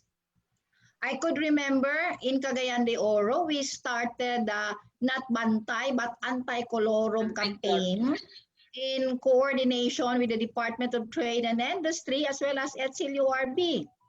And I was wondering when some would say or ask, bakit ngayon lang? First time nangyari. For me, it's not first time. And ito yung, dito ako nagtataka because we had already started the program during DTI days. And what we are doing right now is supposed to be a continuing program of what we had started at DTI. Hindi ibig sabihin yan na porke lumipat tayo sa PRC, nakalimutan na natin yung history ng ating batas. Although we have been transferred to PRC in 2009, let us remember that our profession immense way back 1983 when we were being absorbed or we had implemented Commonwealth Act 2728 as implemented by DTI or the Ministry of Trade and Industry, Resolution number 39. So to answer for that, maybe, okay, kasi sabi nila na-shock daw sila. Huwag kayong ma-shock. Kasi what we are doing here is supposedly have been, no offense, and this is with due respect to the previous board, dapat noong pa ho ito inumpisahan sa bagong board under the new law. Because the provision of the law has been there as far as Section 5, Paragraph H is concerned. It's been there when the law was crafted. And there should have been move already as far as implementing this aspect on the Bantay Colorum. And that's why the board, when we see rampant, especially this time of pandemic, when we saw rampant online advertisement of all forms, even not only in online, in quad form, when we saw those, we thought that there is a need for them to really implement the mandate, or we will call their attention on the implementation of our law. That's why I have been telling them, and I make comment that comply Section 38. Even our professionals, I advise them to comply Section 38. Why? Because even our professionals thought that the board is not really serious about the implementation of the mandate of our law. When it comes to the programs that I had mentioned earlier, we intend to continue the monitoring, and if it is possible, if it is really needed, we will exercise our quasi-judicial functions by filing administrative cases for possible suspension of the license, and even coordinate now with other government agencies. Okay, we will be finalizing. In fact, we had a PRC and NBI had a memorandum of agreement to not only to protect the real estate professionals, but even all the professions or professionals at PRC. And we will be actively asking their support in matters of entrapment. And not only the entrapment as far as NBI is concerned, even in CIDG, which are all very active pertaining to this. Because if you violated the law, take note, this is a violation of a special law. And there is no need for the person to be proven guilty beyond reasonable doubt. For the reason that since this is a special law, a mere violation or infraction thereto would subject the violator into the penal provisions of our law. Wow. So we will continue as far as the Bantay Colorum program. We will continue with our advocacy. And again, as I have said, we will exercise our power when it comes to the implementation of the law and initiate the filing of the cases. Wow, Honorable Pilar, very loud and clear. Talaga naman po, kaya mga kababayan, mga real estate practitioners sa lahat po ng fields, let us make sure that we are licensed to be able to allow ourselves not to be humiliated in anything that will happen in the future. Let's give our dignity to our profession. Ayan, nakita niyo naman po, sinabi ni Honorable Pilar, wala pong exempted. Mere violation, magkakaroon na po tayo ng problema. Wag na po nating hintayin na mangyari pa po ito. Iwasan na po natin yan. May brother, Bansan Chowa, anything more? Yes, I have several questions related to that now. Okay. This is, I think, very important for everybody to understand. Lately, I think we have a problem of issuance of ID. Kasi ID is the basis for us to show that we are really accredited or registered for the broker and also for the agent. I don't know if it is still true that for us to be able to get a valid ID that is updated, it will take about 6 months. Or have that improved already? Sir, are you talking about valid ID for the renewal of our professionals or for the accreditation of salesperson? For both. I'd like to be clarified with that. I think it's for both. Both, okay. Pag professional ho natin, sir, kare-renew lang ho ng aking ID sa consultant. Nakuha ko ho. Wala pang 24 hours. My husband also renewed his license as a broker. Nakuha ho natin, wala pang 24 hours. I also renewed my license for the environmental planning and the CPA. Wala pa hong 24 hours. Nakuha na namin yung ID. Bakit to? Baka ho kasi online na tayo. So therefore, pag online na ho tayo, ang ginagawa ho natin is mag-online tayo renewal. All we have to do at PRC is just to pay. And after paying, hintayin mo lang sandali, ibibigay ka agad sa iyo. Kaya nga sabi nyo ho, according to them. So ibig sabihin po yun, wala silang experience. All of those are only haka-haka. Because I'm sure PRC had already improved the system. That's why we had the online renewal of our ID. Now, in the case of the salesperson, to be honest about it, we had problems in the past for the ID, considering for the fact that there were the so-called delays for the reason of the procurement when we shifted now from the carton ID to the PBC. And there is a need for the government agency, particular PRC, to comply with the so-called Government Procurement Reform Act. So therefore, there's a need for a bidding, and it will take time to buy those type of IDs. So we were able to experience, actually, even us in the board had complained, bakit hindi kagad makuha yung ID? But rest assured, the PRC is doing that already. Kaya lang, I'd like to add some misrepresentations. I'd like to make comments on some representations of the salesperson. Pardon me on this, because I have to divulge it really. Salesperson yearly, okay, or during their birthday, should renew their professional or their accreditation as a salesperson. But unfortunately, there are salesperson who did not renew their accreditation. What they did is they recycled the official receipts that they paid to PRC. Go to the HLURB or now the SUD for the renewal thereof. And that's why that is one of the agenda that we had when we talk about Attorney Aguila on that matter, which details I will not divulge for this conversation because it needs a special time for the purpose. Okay, so that is the first one. No? The second one related to the Bantay Coloro is, as you have mentioned, PRB res have done a lot of things. No? Now, is it possible that those have been penalized administratively or criminally, okay, be known to all other people? Is that a public information that the people can do so that they will be careful dealing with those particular people?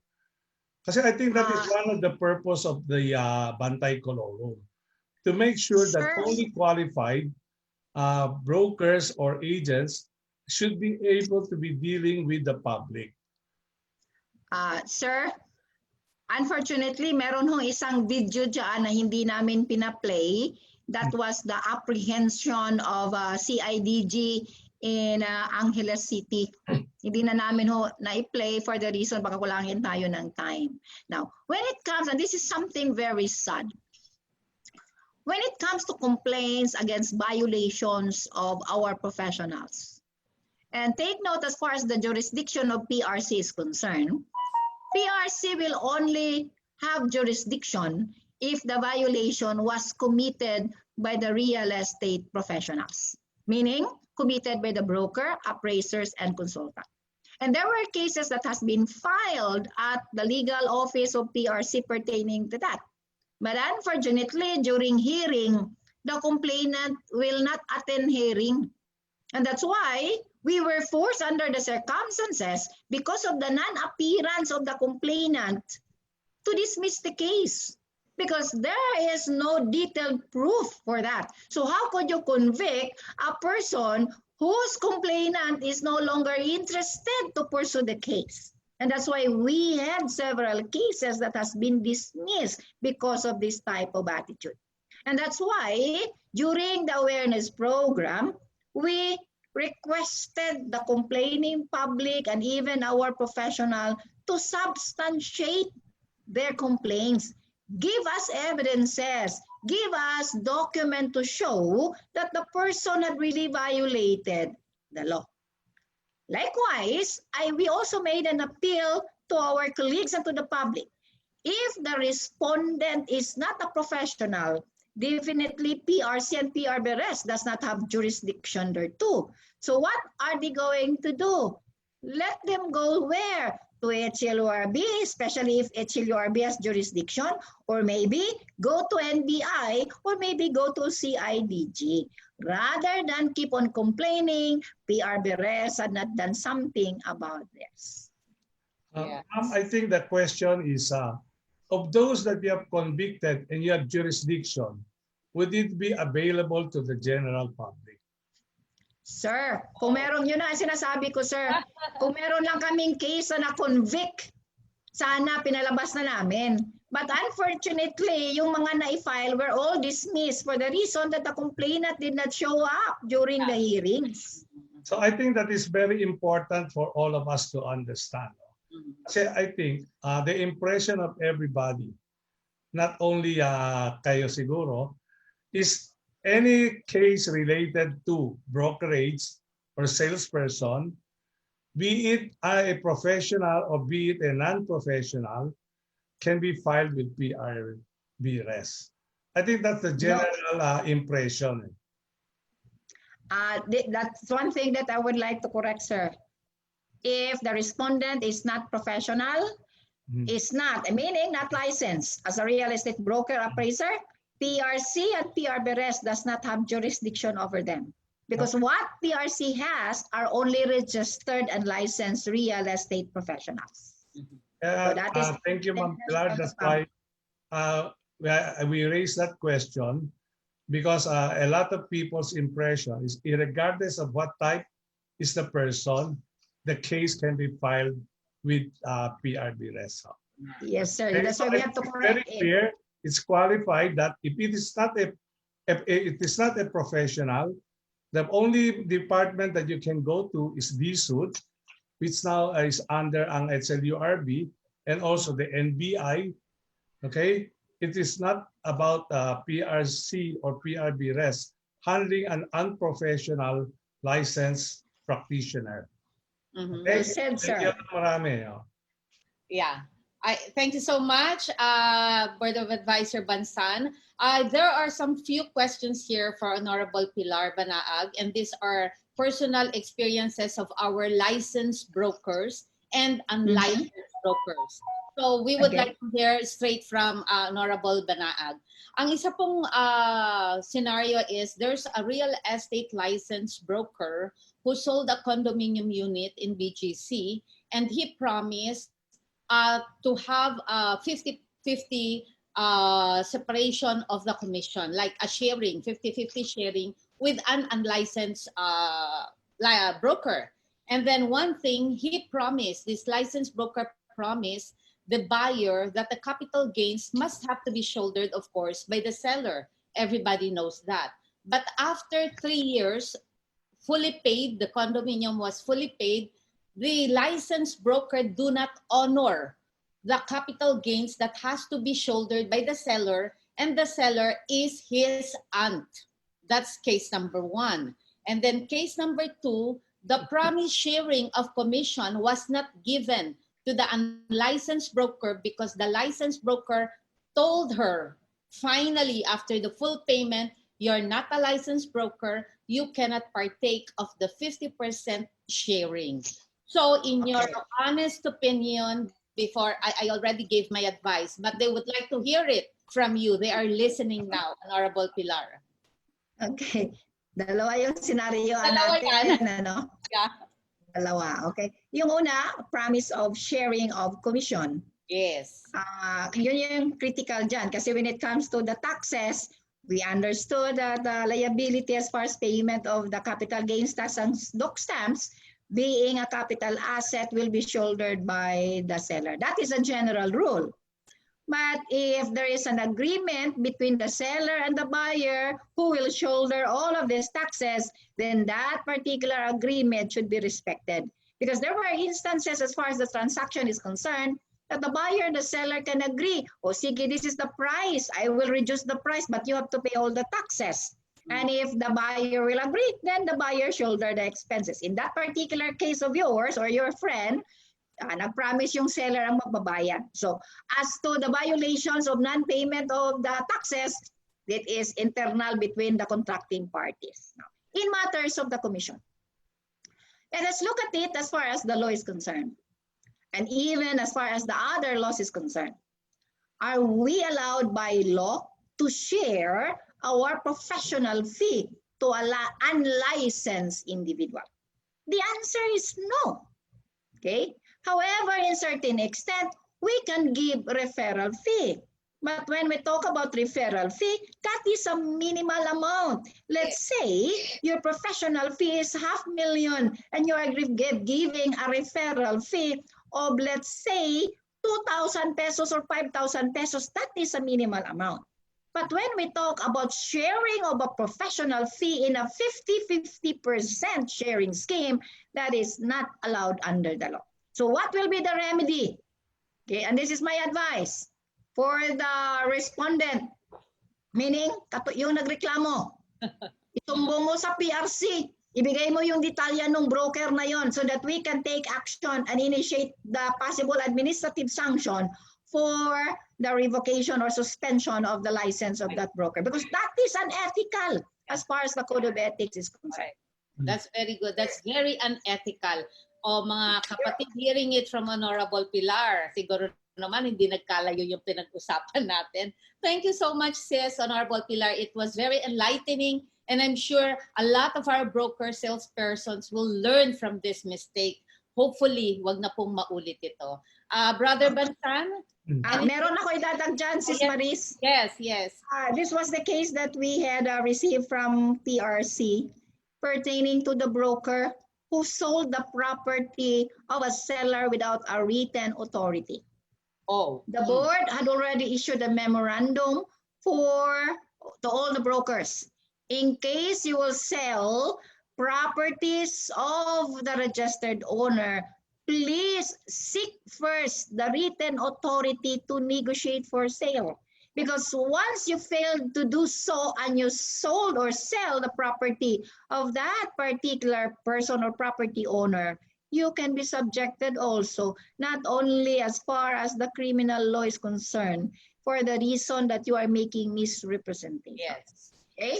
So, nagpadala na kami ng sulat for that broker to explain. And we are waiting for the explanation as of today. Very nice. So that is, they have to always have the authority to sell, the authority to negotiate for a certain property before booking on the market. Okay, thank you so much, Honorable Pilar.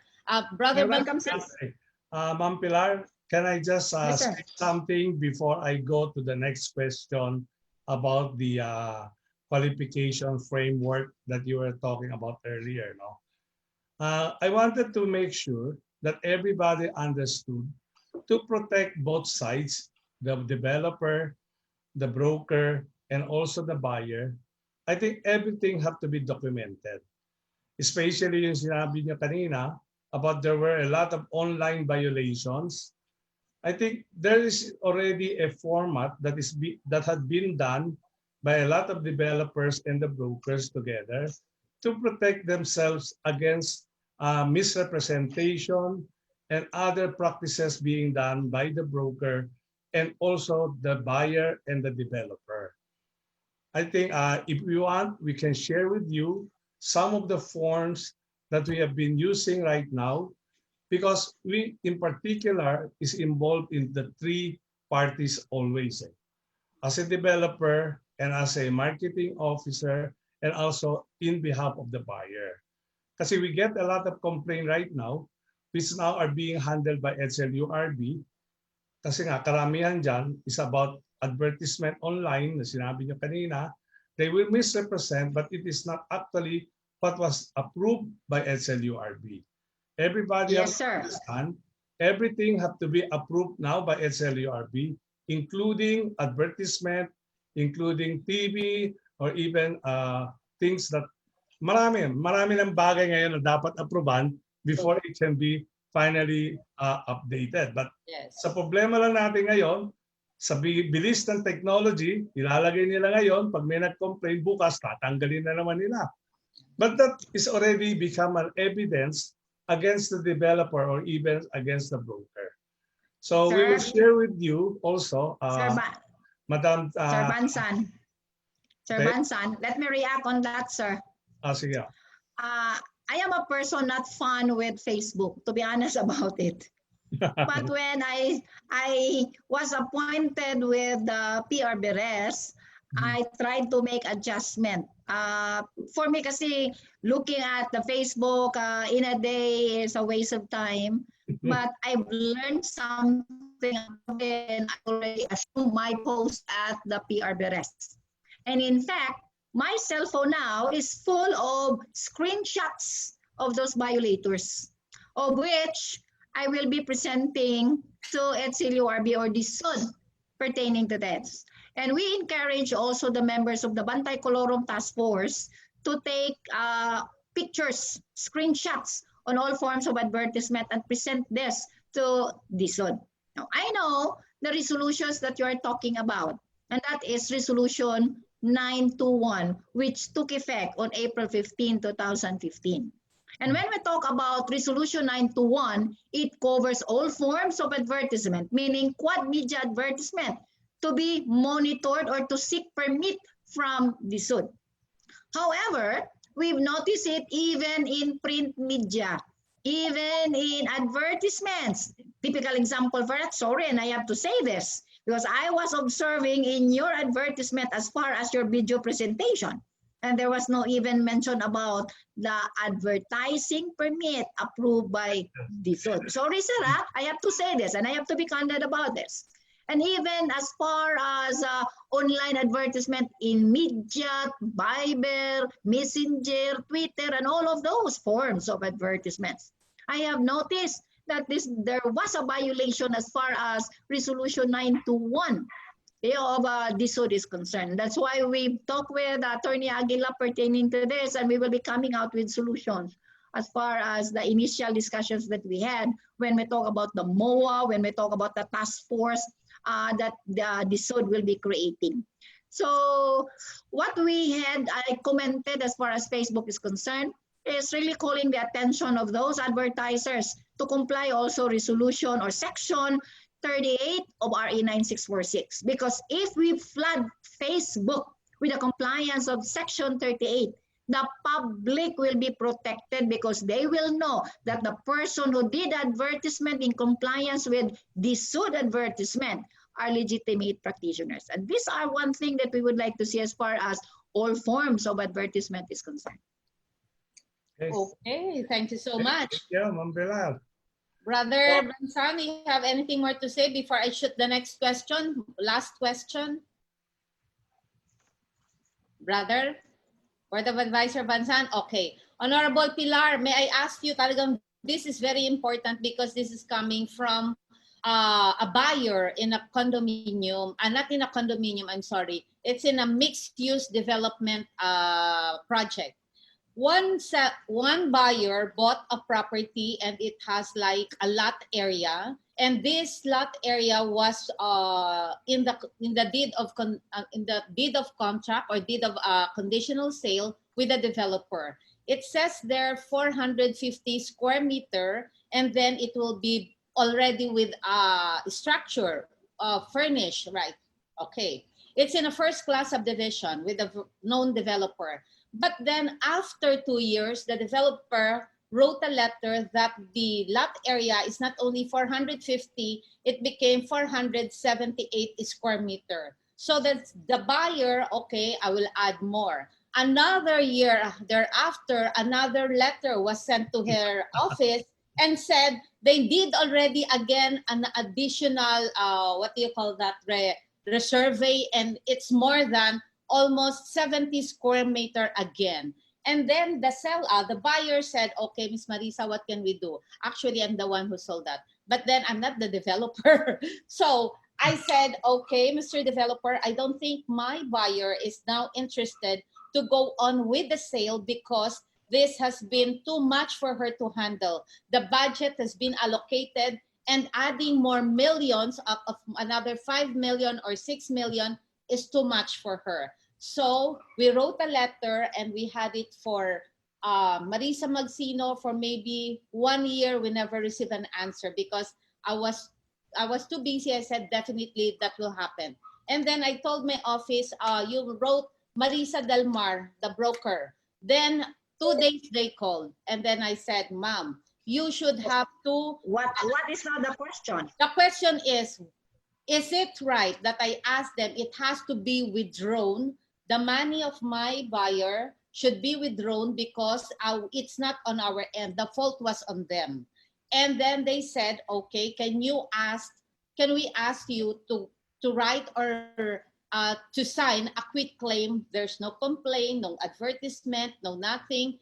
And then we will give you the money that you deserve. But then they said, they have to deduct some charges, breach of contract, etc. I said, no, that cannot be because it's not our fault. It's your fault. And we are very adamant on that position of ours. They said they will pay in a week's time or in 2 weeks. But now they said that was before lockdown. Now they said after this pandemic passes.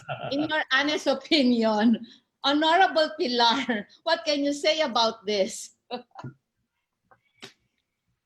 You want a legal advice? Legal advice. Well, I will inhibit myself to give so because I'm not a full-fledged lawyer. Okay, okay. So, as a broker, when it comes to, these are matters of consultancy in the aspect of the problems of the client. And I think the best advice that we can tell to your client is to go to HLURB to elevate all of this concern.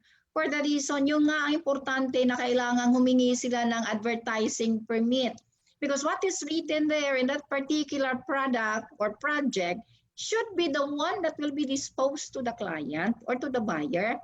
So dito, pabago-bago, kasi nga, hindi nila alam ano yung project nila. So therefore, the proper government agency where you can seek also the help is the DSUD. Because it was the DSUD who give them the license to sell. So yun ang pwede ko ma-advise sa'yo. So the details, I will not discuss it. Yes. Because DSUD can take care of it. Yes. Thank you so much, Honorable Pilar. We'll hear from them very soon. If they didn't do anything. And Madam Chair, no? Yes, Advisor Bansan. My right answer. Okay. It is a specific answer that I will give. Okay. Tama si Honorable Pilar that on the basis of the license to sell, the area is already fixed.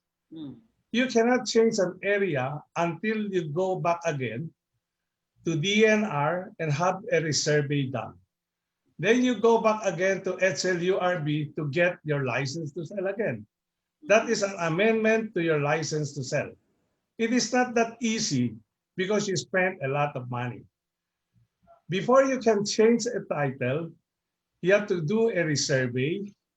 You have to consolidate first the units that you have subdivided, and then you have to re-subdivide it again and apply for a resurvey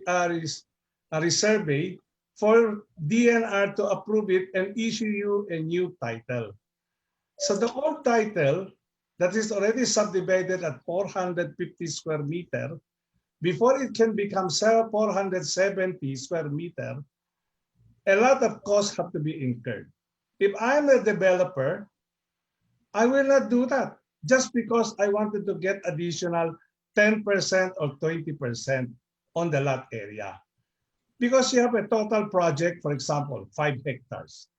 When you already subdivide some of the lot, it will affect the entire subdivision. There's no such thing as you affect lot 1 with lot 2 only. It will affect, for example, you have 300 lots, all the 300 lots will be affected because of the tie line ng mga properties. So I don't think the one that is complaining or the one that is asking for your suggestion really understood what is the problem. Now, when it comes to an allowance for the area and the title, you look at the title, it is only said more or less. Yes, more or less. There is a provision in the law that allows you a maximum of 3% difference in terms of area. So kung ang pinag-uusapan mo lang is 450 times 3%, allowable is 12 square meter. It's So I already cannot imagine. Too much square meter added. Yun ang sinasabi ko nga. Kasi ang sinabi mo, it was changed 2 times eh. Yes. Okay, now, if it was changed 2 times, I do not imagine why will the developer spend that much money just to make an additional on your particular lot lang eh. Kasi it's going to affect the entire subdivision. It's not going to affect only 1 or 2 lots lang. Brother Bansan, if I may add, it's not only me.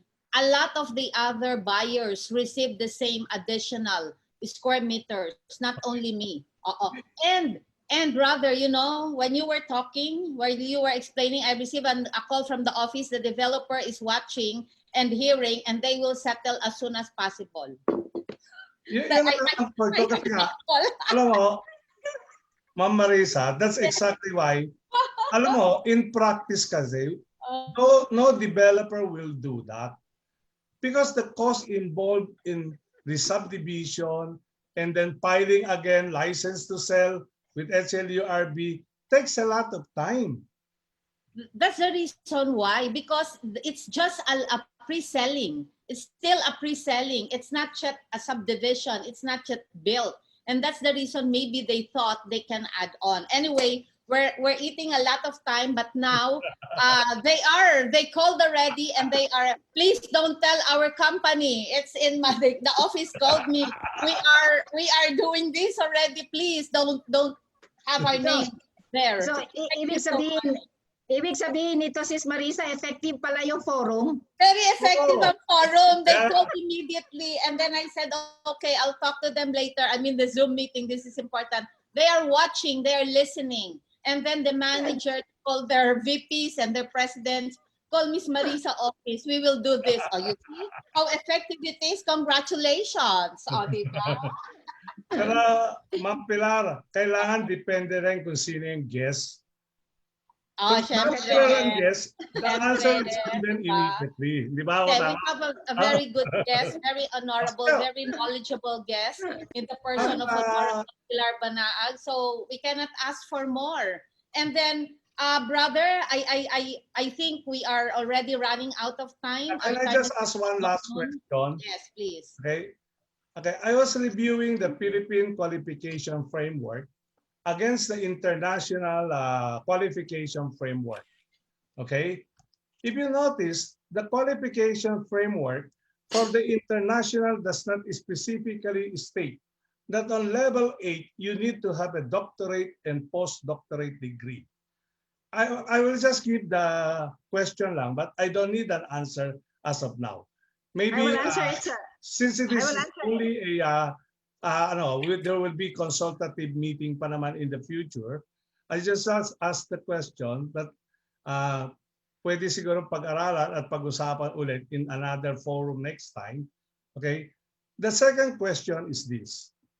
We have a total of 46 professions in PRC. And there are only, I think, if I'm not mistaken, as of now, there are only about 16 yata na profession that have signed MOU with other countries.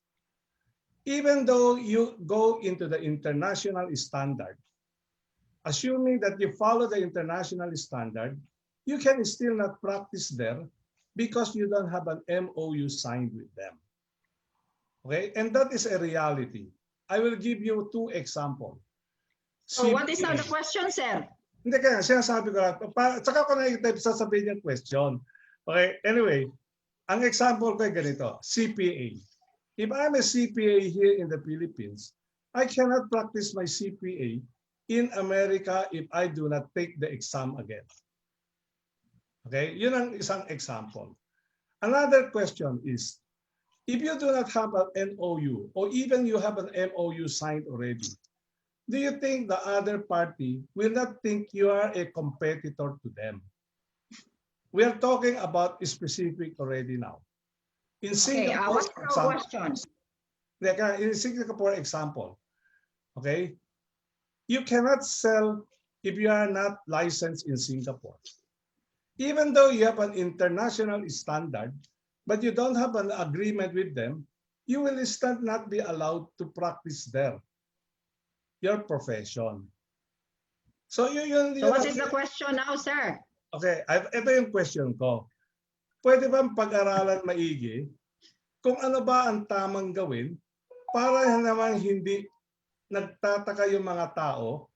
Why do you need educational attainment in the Philippine qualification framework as against the international, which it does not specify that you need a specific academic Pangalawa is, when do you think we can get all of the PRC professions have an MOU to all of the country so that our profession recognized in the Philippines can do practice also in other countries?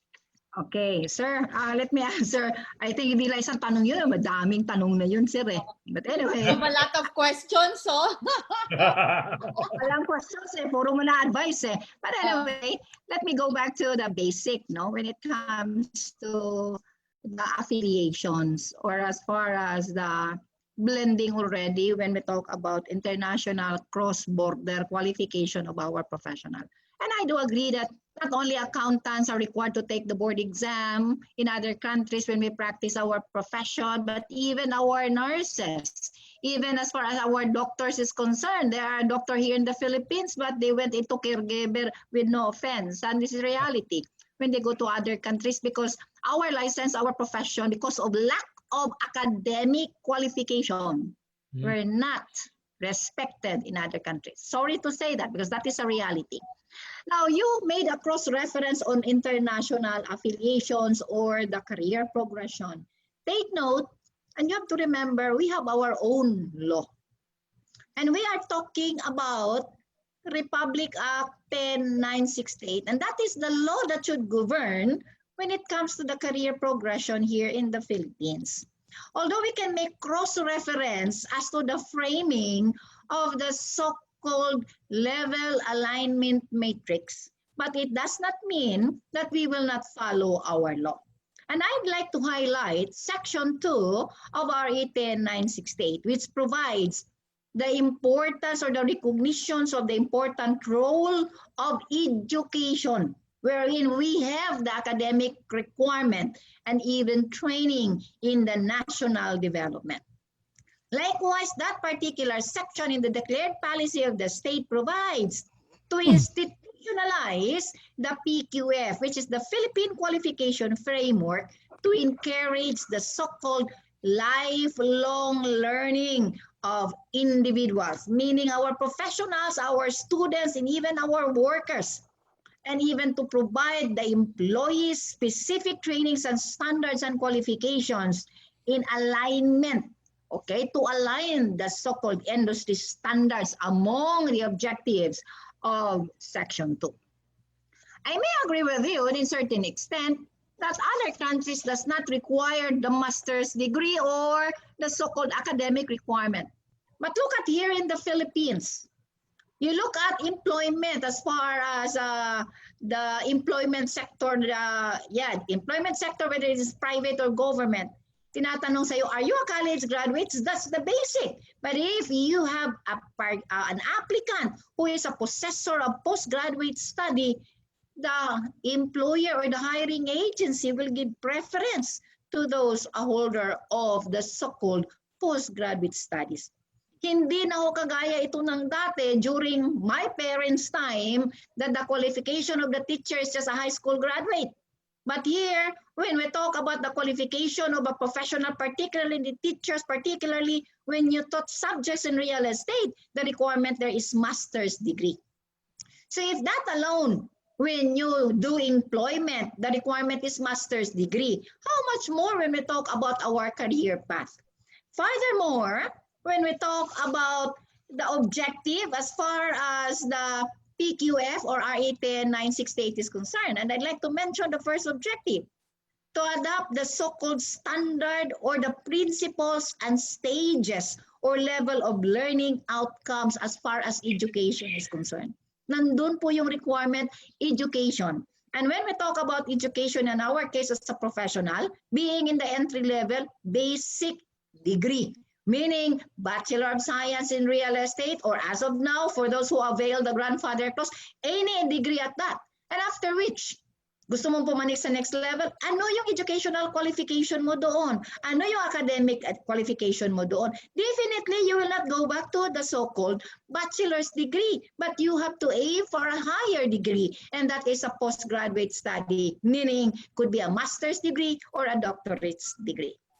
I thank you so much. Thank you so much. Very clear. Siguro kasi masyadong mahaba na yung ano natin, no? Maybe we'll just have to request for an additional consultation with Honorable Pilar. Yes. Because I was reading Section 3 of 10968. It does not specifically state that you need to have bachelor's degree, you have to have master's degree or doctorate degree.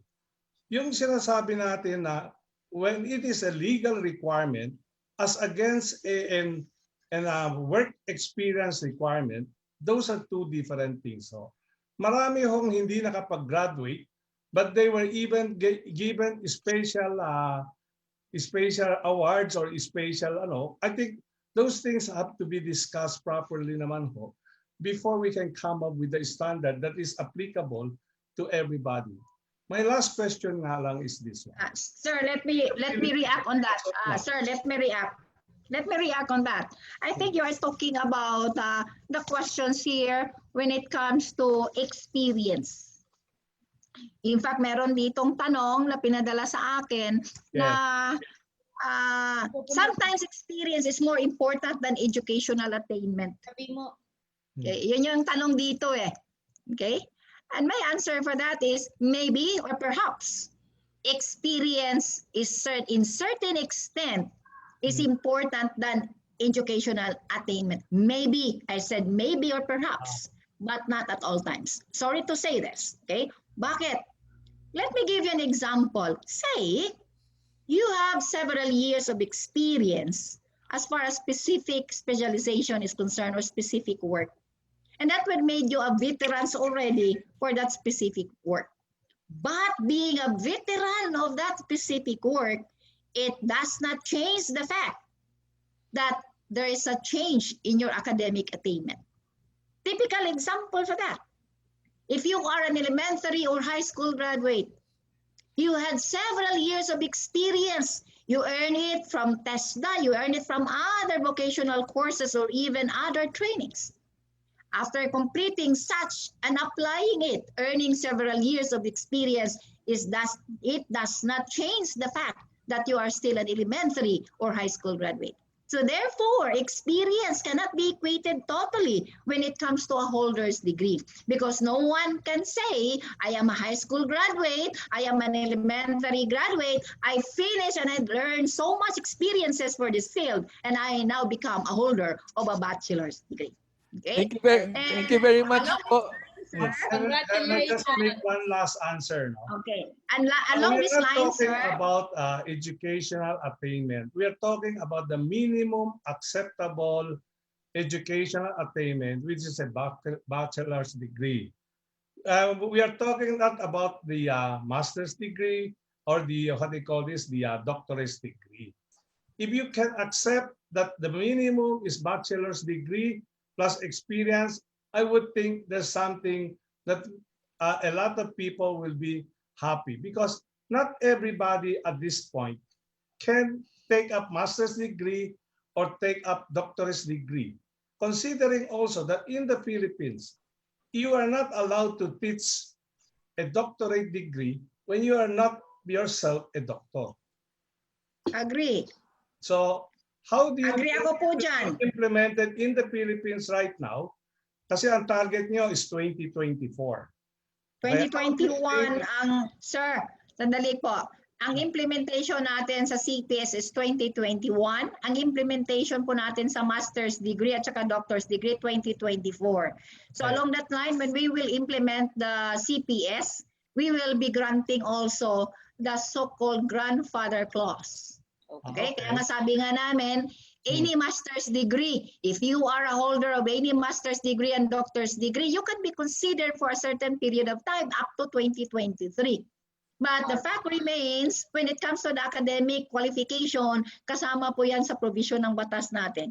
You go into Section 4 as far as RA 10968. Unfortunately, maybe there are some of our colleagues in Nrea who had not attended the consultative meeting for the brokers, appraisers, and consultants. And maybe there are several of our colleagues who have not read the law, not only RA 10968, but even the implementing rules. I'm talking about PRC Resolution 117. What was sent to you, which is a Resolution 1285, that is only for the purpose of the creation of the Career Progression Specialization Program and the Credit Accumulation Transfer System Committee as far as the different boards is concerned. On your questions as to the different boards, there are 43 boards right now, although there are supposed to be 46. Unfortunately, the three, wala pa silang board. Hindi wala pang na-appoint si Presidente para umupo sa tatlong professions. So 43 boards po tayo. Lahat yun ay gumagawa ng CPS nila, Career Progression Program po. Ay, Because naku, that is thank you. important. Yes. State. Thank you so much, Honorable Pilar Banaag, Board of Advisor, Bansan CHOA. Of course, hindi makakaalis si Honorable Pilar without handing our Certificate of Appreciation. VP, may please read our Certificate of Appreciation to hand it over to our very great speaker. Yes, the National Real Estate Association Incorporated, the one-stop trade organization, present this certificate of appreciation to Honorable Dr. Pilar M. Torres Banaag in sincere appreciation of your invaluable service to the association, particularly as special guest and speaker during the Nrea Business Forum online, PRC and PRB Restock, professionalizing the new normal on October 22, 2020 via Zoom and Nrea Philippines Facebook Live, signed by the board chair lady Architect Grace Layug, Chair Emerita and Chair Lady of Board of Advisor Marisa Del Mar, our National President Ricky M. Celis, and our Secretary General Jovi Francis M. Tupas. Thank you so much. Thank you very much, and virtual clap to our Honorable Pilar Banaag. Yan. Again, thank you so much. Okay, so thank you very much, Honorable Pilar Banaag. Any closing remarks for Miss Pilar Banaag, ma'am? At this point, I would like to encourage our members here at INRIA who are real estate professional, one, to comply strictly and at the same time internalize the provision of RA 9646. Two, please support us in the performance of our function when it comes to the protection of the legitimate real estate professional. Third, please comply other laws, particularly the laws that has been implemented by the Department of Human Settlement and Urban Development, because these are also related as far as our law. The fourth one, comply our obligation to the government. Pay your taxes correctly, file your income tax return, register your books of account, and issue official receipt.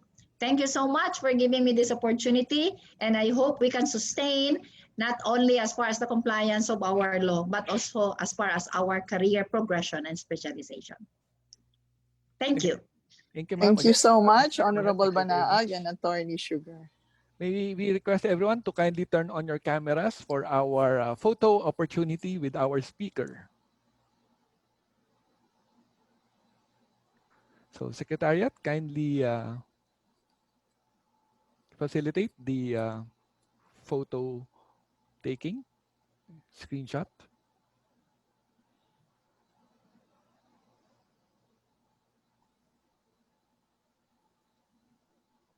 So everybody smile.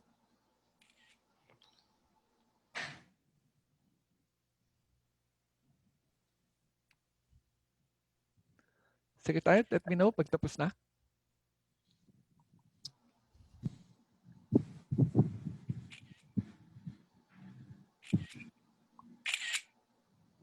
Bye.